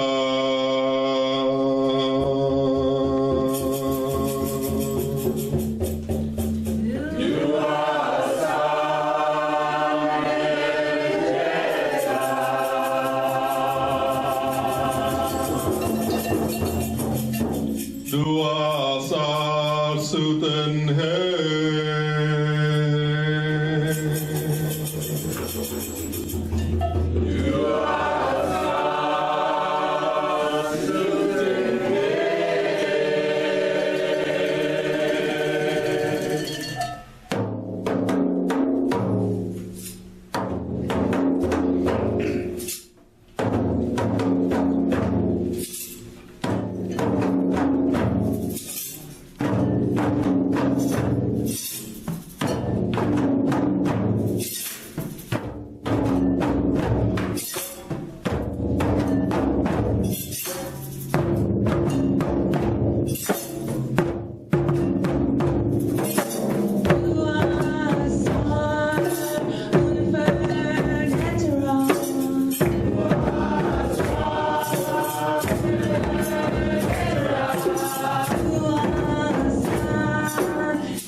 Do everyone. Hope you enjoyed that.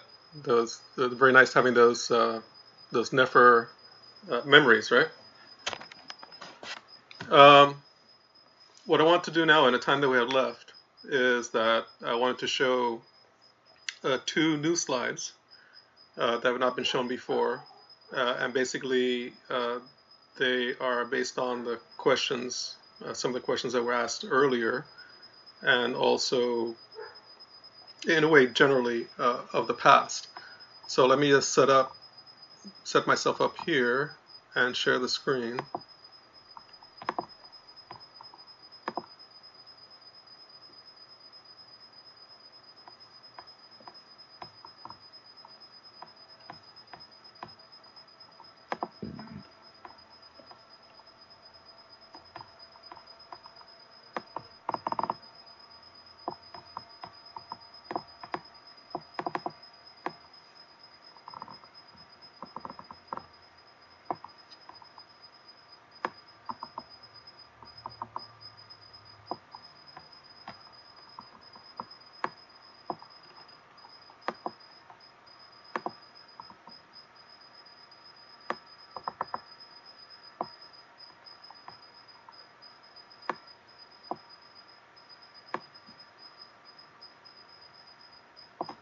Okay, everyone can see the screen?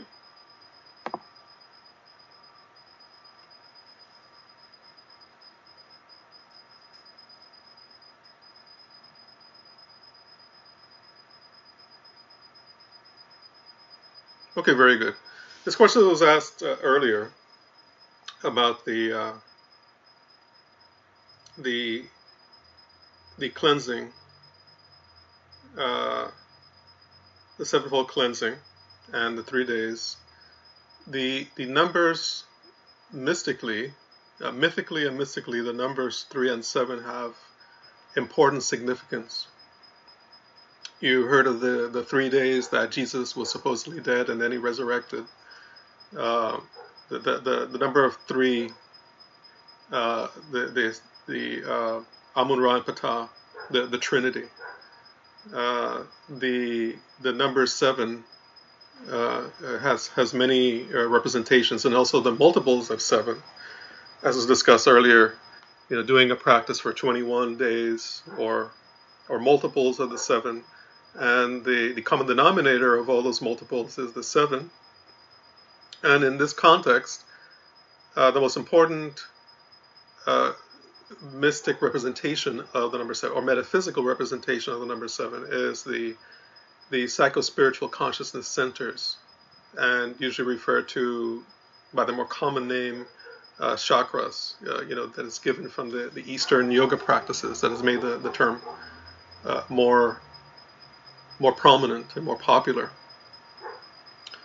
So I talked earlier about 3 bodies, about the number 3 representing 3 bodies, represents the number 3, the Trinity, the 3 worlds, the 3 stages of, or phases, or architectural aspects of the Kemetic temple. All these referred in the number 3. The father, mother, and child of the gods and goddesses, the Trinity, the divine Trinity, Asara, Aset, and Heru, etc., etc., etc. So what is this grand cleansing that is supposed to go on? What is that about, or what ideas can we have about that? We have 3 main bodies, and within those 3 main bodies, the psychospiritual consciousness centers are located. So you have 3 main bodies in time and space. You have Asar, Aset, and Heru, like I said, and also Amun, Ra, and Ptah. So you have your physical self, that's the Ptah. You have your astral self, that's the Ra, and the causal self, that's the Amun in this context. And of course, beyond that, you have Nebuchadnezzar, which is the transcendent. So your physical, you have to be cleansed of physical urges, animal urges. And that's where the god Anpu comes in. And Anpu represents a purity or clarity of mind, a discerning mind, intellectual discerning mind, a mind that knows truth from untruth.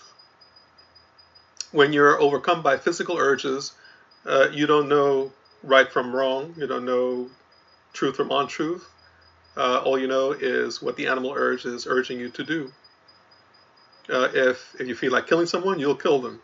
If you feel like raping someone, or having sex with someone, or producing offspring, you'll do it. You won't think about it.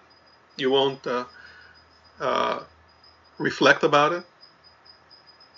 That's the animal nature. It'll just do it, and you have to be cleansed of that. Also, in this context, we'll talk about it in the next slide. There are 2 slides. In the astral level, you have that's your Ka, your desire body.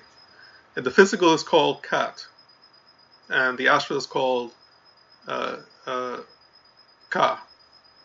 And that's where you have your thoughts, your notions about reality, your thoughts that come into your mind, and it's a kind of ideas about desires. What you think about life, what you revere, and of course all that is based on whatever is in your unconscious that comes into your conscious. If your unconscious is, as we discussed a little bit earlier, if your unconscious is has been created, yet the contents of your unconscious mind have been what has been put in there from your past lives, from your earlier life.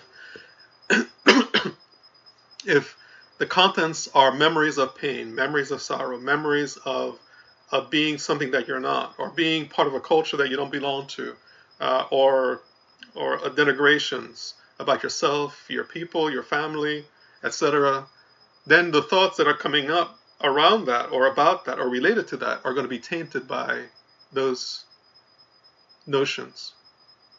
Those have to be cleansed so that you can start discovering the notions of, so you start accepting and infusing the notions of truth that will lead you to discover who you are essentially. And of course, those notions of truth are philosophy, they're wisdom teachings. And as the Eastern Buddhists say, if your cup is full, you can't take anything else in. And so many people are like that in reference to the notions that they have. They come to a teaching and they ask a teacher, please teach me, but then they hold on to the notions. And they can't take the teaching. They can't accept it. And if they accept it, it's tainted. And the taint is the egoistic notion. It is fused with the teaching, and then the teaching becomes distorted. It becomes ineffective, and actually it can become destructive. Savajad did a wonderful depiction of this a few years ago that we should do a special presentation of. She created a play where the teaching was being given to the higher self, to one's soul, and then when the soul was trying to bring it through the mind, the tainted mind, it came out as something else. And so Savajad, we should really put that up. That was really good. We have to put that together one of these days, so that people can have a really stark notion of how that works. Yes, it was really good. That was probably the best out of all of our productions that we ever did, and it was extremely humorous and very strong philosophical teaching. So yeah, and so the next body you have is called Sahu. Sahu means glorious body. And that is where the higher aspects of your personality are located. And we're going to discuss more about that in the next conference. But the problem at this level, this causal level, this is where your unconscious comes in. It's blocking you in a very subtle way from being able to know who you are, aside from being related to your physical body, your physical reality, and your mind. And your experiences, your all these are impurities to be cleansed. So the notions of who you think you are as an individual, as a gender person, as a cultural person, even as a human, as a being conscious in time and space, all these things are to be cleansed out. And if you're not ready for that, if you don't want to do that, then you're going to hold yourself back from any realizations that are possible by doing that. And this is what it means when it says Ra on the day of his birth. It means that Ra does not contain those impurities. And what it means in a grander sense is that Ra has brought creation into being, and these impurities came in afterwards. So you came into the existence originally as your true self, as Ra. But then all these impurities became encrusted on your bodies. And so now you're experiencing the world through those impurities. And that's what it means to be Heteru when she turns into what I would call Set Sekhmet, which is our ego dominated by her personality dominated by fully by egoism. And you can look up in the top of the screen. We're pointing to to the three aspects of Heteru. Heteru, where she is fully a realized goddess, and the other level where she has a composite form where her body is human and her head is animal. It means that those two aspects are in balance, and and she is currently manifesting leonine power. So now, mythically speaking, when she is not a composite anymore, when she's fully animal, that's when the animal has taken over, and that's where all her power that she has, that she could destroy the entire world, is directed at destruction. She has lost the notion of herself. She has forgotten.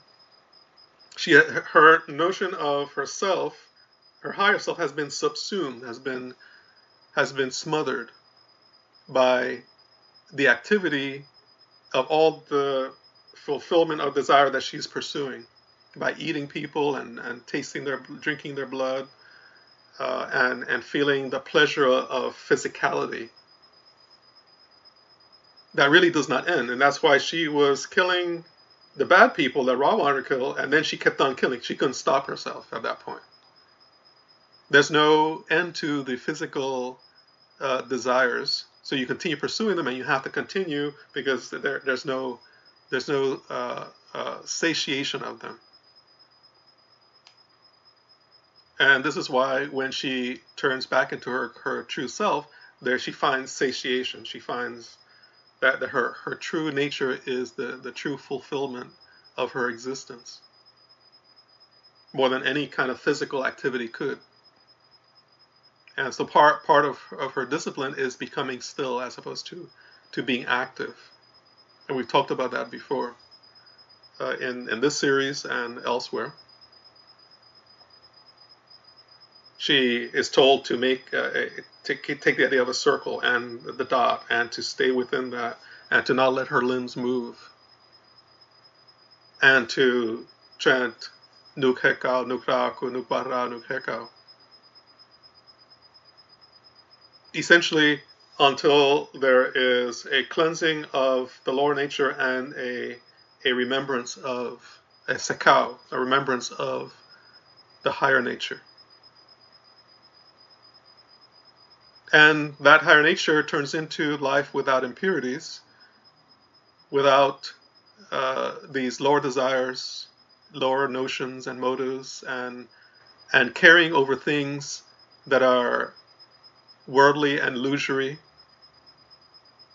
notions. And if you remove all those, then you have Ra on the day of his birth, which is spirit, being without control of the instinctual animal nature.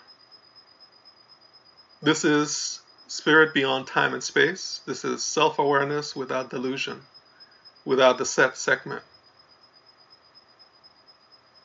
And that equals Heteru. Heteru represents that purity. And in this context, she is the superhero of this mythic teaching.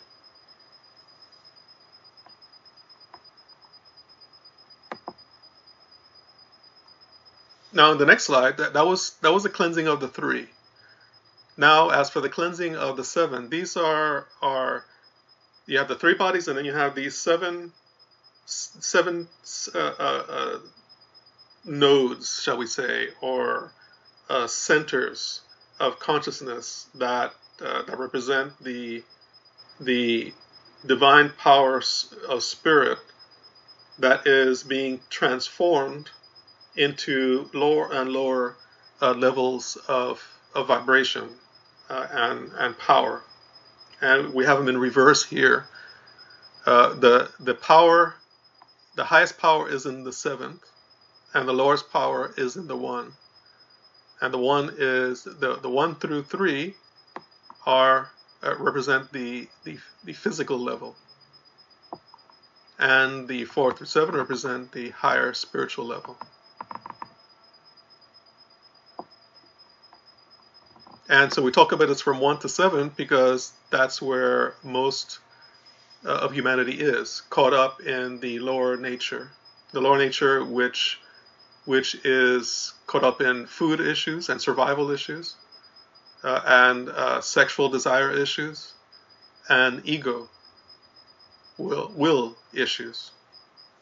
The food issues relate to survival. They relate to your physical needs. You need shelter, you need food, you need clothing, you need opportunity in life.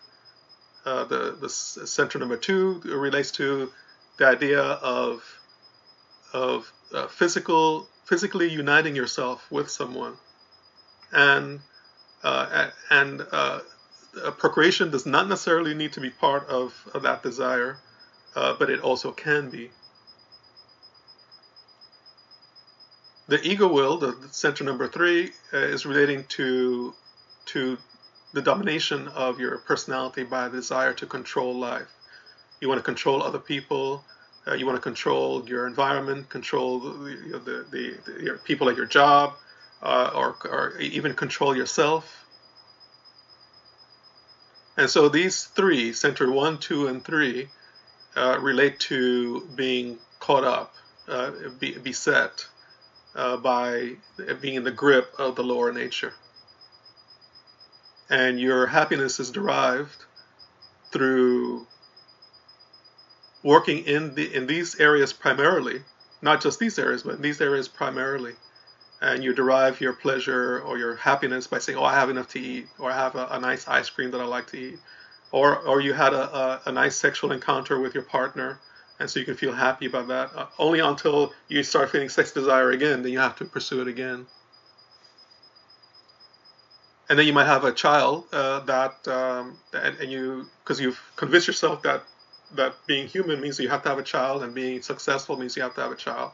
So you have a child, and then that distracts you more because you have to do a lot of things for the child. If you're a good parent, if you don't give a damn, then you let the child run in the street, and then you complain, later when they get caught up in something, in some untoward situation with gangs or with police or et cetera, et cetera, et cetera. And even if they don't have that, you care for them, and then they might, for some reason, get away from you, run into the street, get hit by a car, and then you're destroyed. So the permutations. All this can happen because you've entangled yourself, and so you may have to have a big job so you can have. So you can pay for a big house and have a trophy wife or a trophy husband, be able to go to good restaurants, and so all your life is caught up and distracted by the ignorance. And as I explained in the conference, these do not work stage by stage. They're taught stage by stage, but you can experience some of them at any given time. And you can go like up and down like a barometer, so you keep that in mind. So center number 4, it's about love, but love that can go down or up. Up, down we discussed just now, and up means that it can become expansive, and you can start encompassing greater forms of love. Meaning you can extend your love to your whole family, to your community, to your country, to your world, etc., to animals. And that is good, and that is great, that is expanding, but it's also an impurity. Why? Because any kind of notions that you have about time and space are notions of an illusion, good or bad. But you must go to the good so that you can discover the transcendent. That's just the bottom line. So in center number 5, the ego will turns into self-will. And so you're able to control yourself. You're able to be disciplined and make yourself clean up after yourself, or study however long so you can attain a degree or have a whole job, et cetera, et cetera. Or you can, it could turn negative also. Some of you may have seen images of people in India. Or other places too, the Middle East, Africa, other places. People who go flailing themselves. Well, the Christians have a ritual of that too. Not I don't think the Catholics, but some of the Christians. You're flailing yourself and hitting yourself and making yourself bleed, so that you can put down the ego nature of yourself. Supposedly, that's the idea. You're hurting yourself, and you can actually, your self-will can actually be destructive, because you can say, I'm going to force myself, and I'm going to meditate until I attain enlightenment. I'm going to do this, and then you in actually doing that, you're creating hard RU of an erroneous path of desire. You have lots of will control, but it's misdirected. And the sixth energy center, this is where the third eye opens, and so your impurities cause obstruction in your capacity to become seated in that awareness of the lower self and awareness of the higher self. And so, if you're going up as a barometer, sometimes you can feel very in touch, or you can even go into the seventh center, where you can have complete absorption into the higher self, even for a split second, even for a half a second or a quarter of a second. That will affect the rest of your life, even if it happens as a glimpse. If it happens a few seconds, it happens a few minutes. Imagine the power of that. So all these 1 through 5, 1 through 6, they're all the negative side of them are obstructions, and they need to be these what sustains those obstructions needs to be cleansed out. So if you have issues about food, if you have issues about sexuality, if you have issues about your ego, will, and directed outside of yourself, trying to control others and being upset when they don't do what you want to do, or playing games and trying to force them to do what you wanted to do, etc., etc. Or if you love someone and you think that you found your soulmate and you're going to be happy ever after, or if you love your family and your country and you don't love other countries, or if you love your family and your community but you don't love other communities, or if you love the entire world and everything, then the next step from that is to let even that go. So that there's nothing. When Ra is on the day of his birth, there is nothing to be held on to. There's nothing. There's this purity of consciousness. That's what Ra on the day of his birth represents. It's like the number 7, the center number 7. Ra on the day of his birth is pure existence. He is manifesting time and space without desire, without taint. Like a tree that is growing. The tree doesn't have any notions of desires, and I want my family to prosper. I have to go over to that other tree and have sex with the other tree so that we can produce a little sapling. The tree is just existing and fully satisfied in its own existence. And that is what enlightenment is. Being able to know your true existence and being fully immersed and satisfied, even if you're in time and space or not. That's the goal. And that is what the glorious light meditation as well as all the meditations are supposed to do. The objective is not to be chanting Nu Hekao, Nu Krako, Nu Pada, Nu Hekao forever,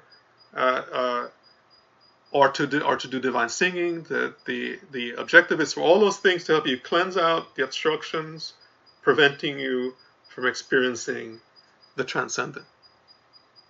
Ra on the day of his birth. That's it. And that is what all the practices should be directed to. Whatever is obstructing, helping you to hold on to the notions of time and space. The idea of yourself as being inferior or superior, or a male or a female, or a person belonging to a particular culture or a particular world. If you die and become reincarnated in a different world, you'll be believing, oh, I believe I belong to this other world called Earth 2. And that's just as illusory as this illusion, just as illusory as your dreams when you dream at night. And so that is part of the deeper wisdom of the glorious light. And the glorious light is part of, of course, as you all know, as a whole genre or family of teachings that includes the Purdum Haru. Okay, so that's all that I was going to present. We talked a little bit earlier because we had the little mishap with the video, and so if anyone has any other thoughts or questions or anything you'd like to say, that you may do so now. This video will be posted in the general YouTube channel since it was a free program, so you can look for it there. I'm going to fix up a couple of things on the video, and it'll look better quality when I post it also, because I have to do a fast one to post up here now.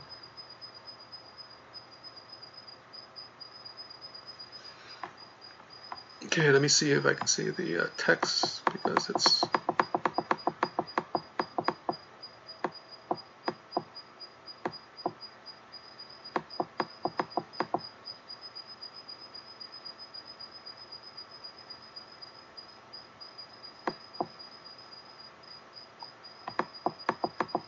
Okay, can you announce Per Haru will be presenting a 24-hour GLM exercise commencing on noon on March 24th to noon March 25th. We are asking participants to choose the time slots between that period. More info forthcoming. Okay, very well.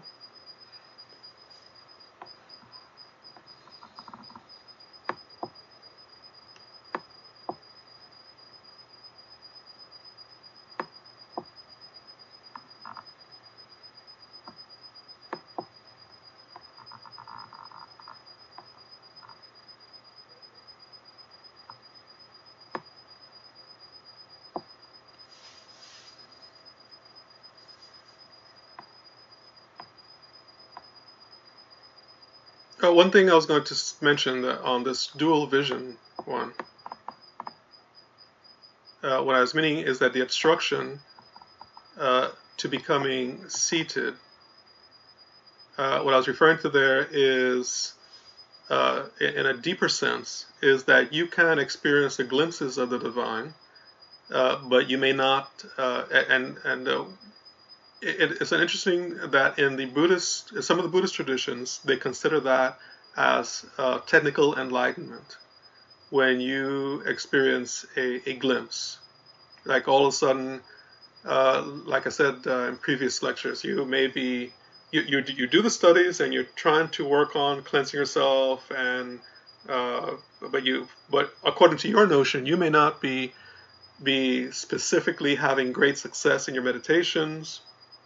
You're generally a good person, an ethical person, but your mind is distracted, and you try to concentrate on one point, and your mind goes thinking different notions and whatnot. But anyway, all of a sudden, you may be walking down the street, and all of a sudden, everything changes in your purview. You start looking at a street sign. You look at a car driving by, a person walking by you, a storefront, and all of a sudden it all looks the same. It all you know that the underlying nature of all of that is one and the same, and it's all not abiding, and you are part of that oneness. And it might happen just for a split second. That was your experience of the opening of the third eye. If you're having openness of the 7, then your whole notion of the world altogether and yourself as individual within that world and seeing different objects that it would all be gone, and you would just be abiding absolute self. So the obstruction is of having glimpses but not being able to be seated in that attainment. So you get up to number 6 and then you go back down to number 4, say, if you're having a pleasurable encounter with a loved one, or if you see some not injustice, but according to you, something that you don't like going on in your family members, you might go to number 3 and you might yell at them and tell them, hey, why are you doing this? And I don't like it, you're doing it. Do it the way I want you to do it. Then you may come back up.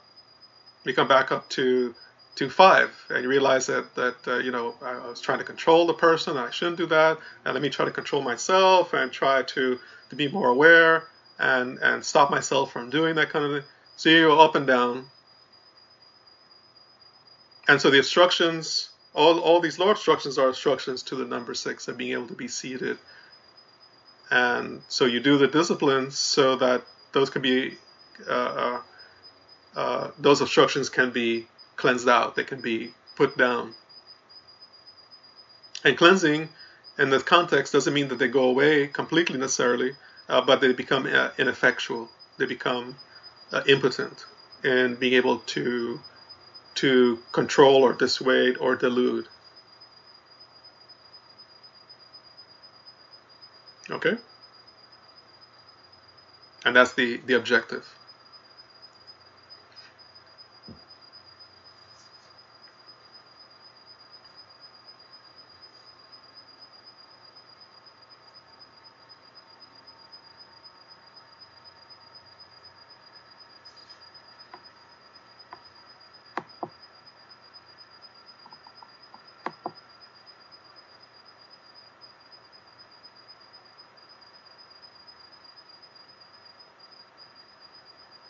Okay, so if there are no other questions, thoughts, ideas,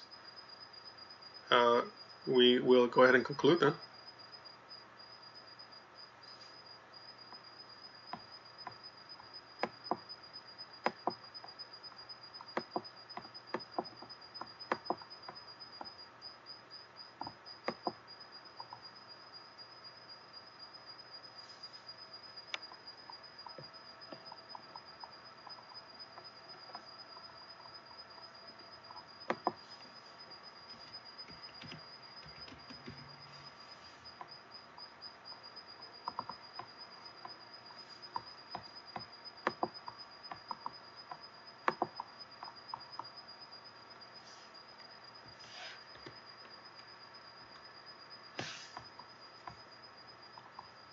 Just a second, trying to find something here.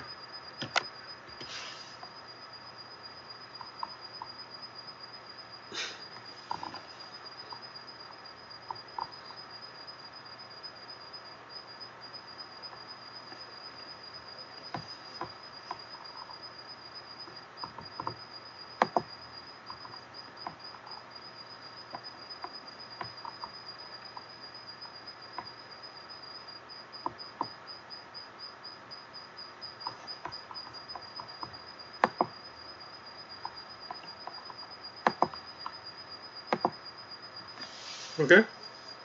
Nuk hekau, nuk raku, nuk bara, nuk hekau. Nuk hekau, nuk raku, nuk bara, nuk hekau. Nuk hekau, nuk raku, nuk bara, nuk hekau. Nuk hekau, nuk raku, nuk bara, nuk hekau. That's it. Do everyone for joining. I hope it was enjoyable, and look for the posting. That's it.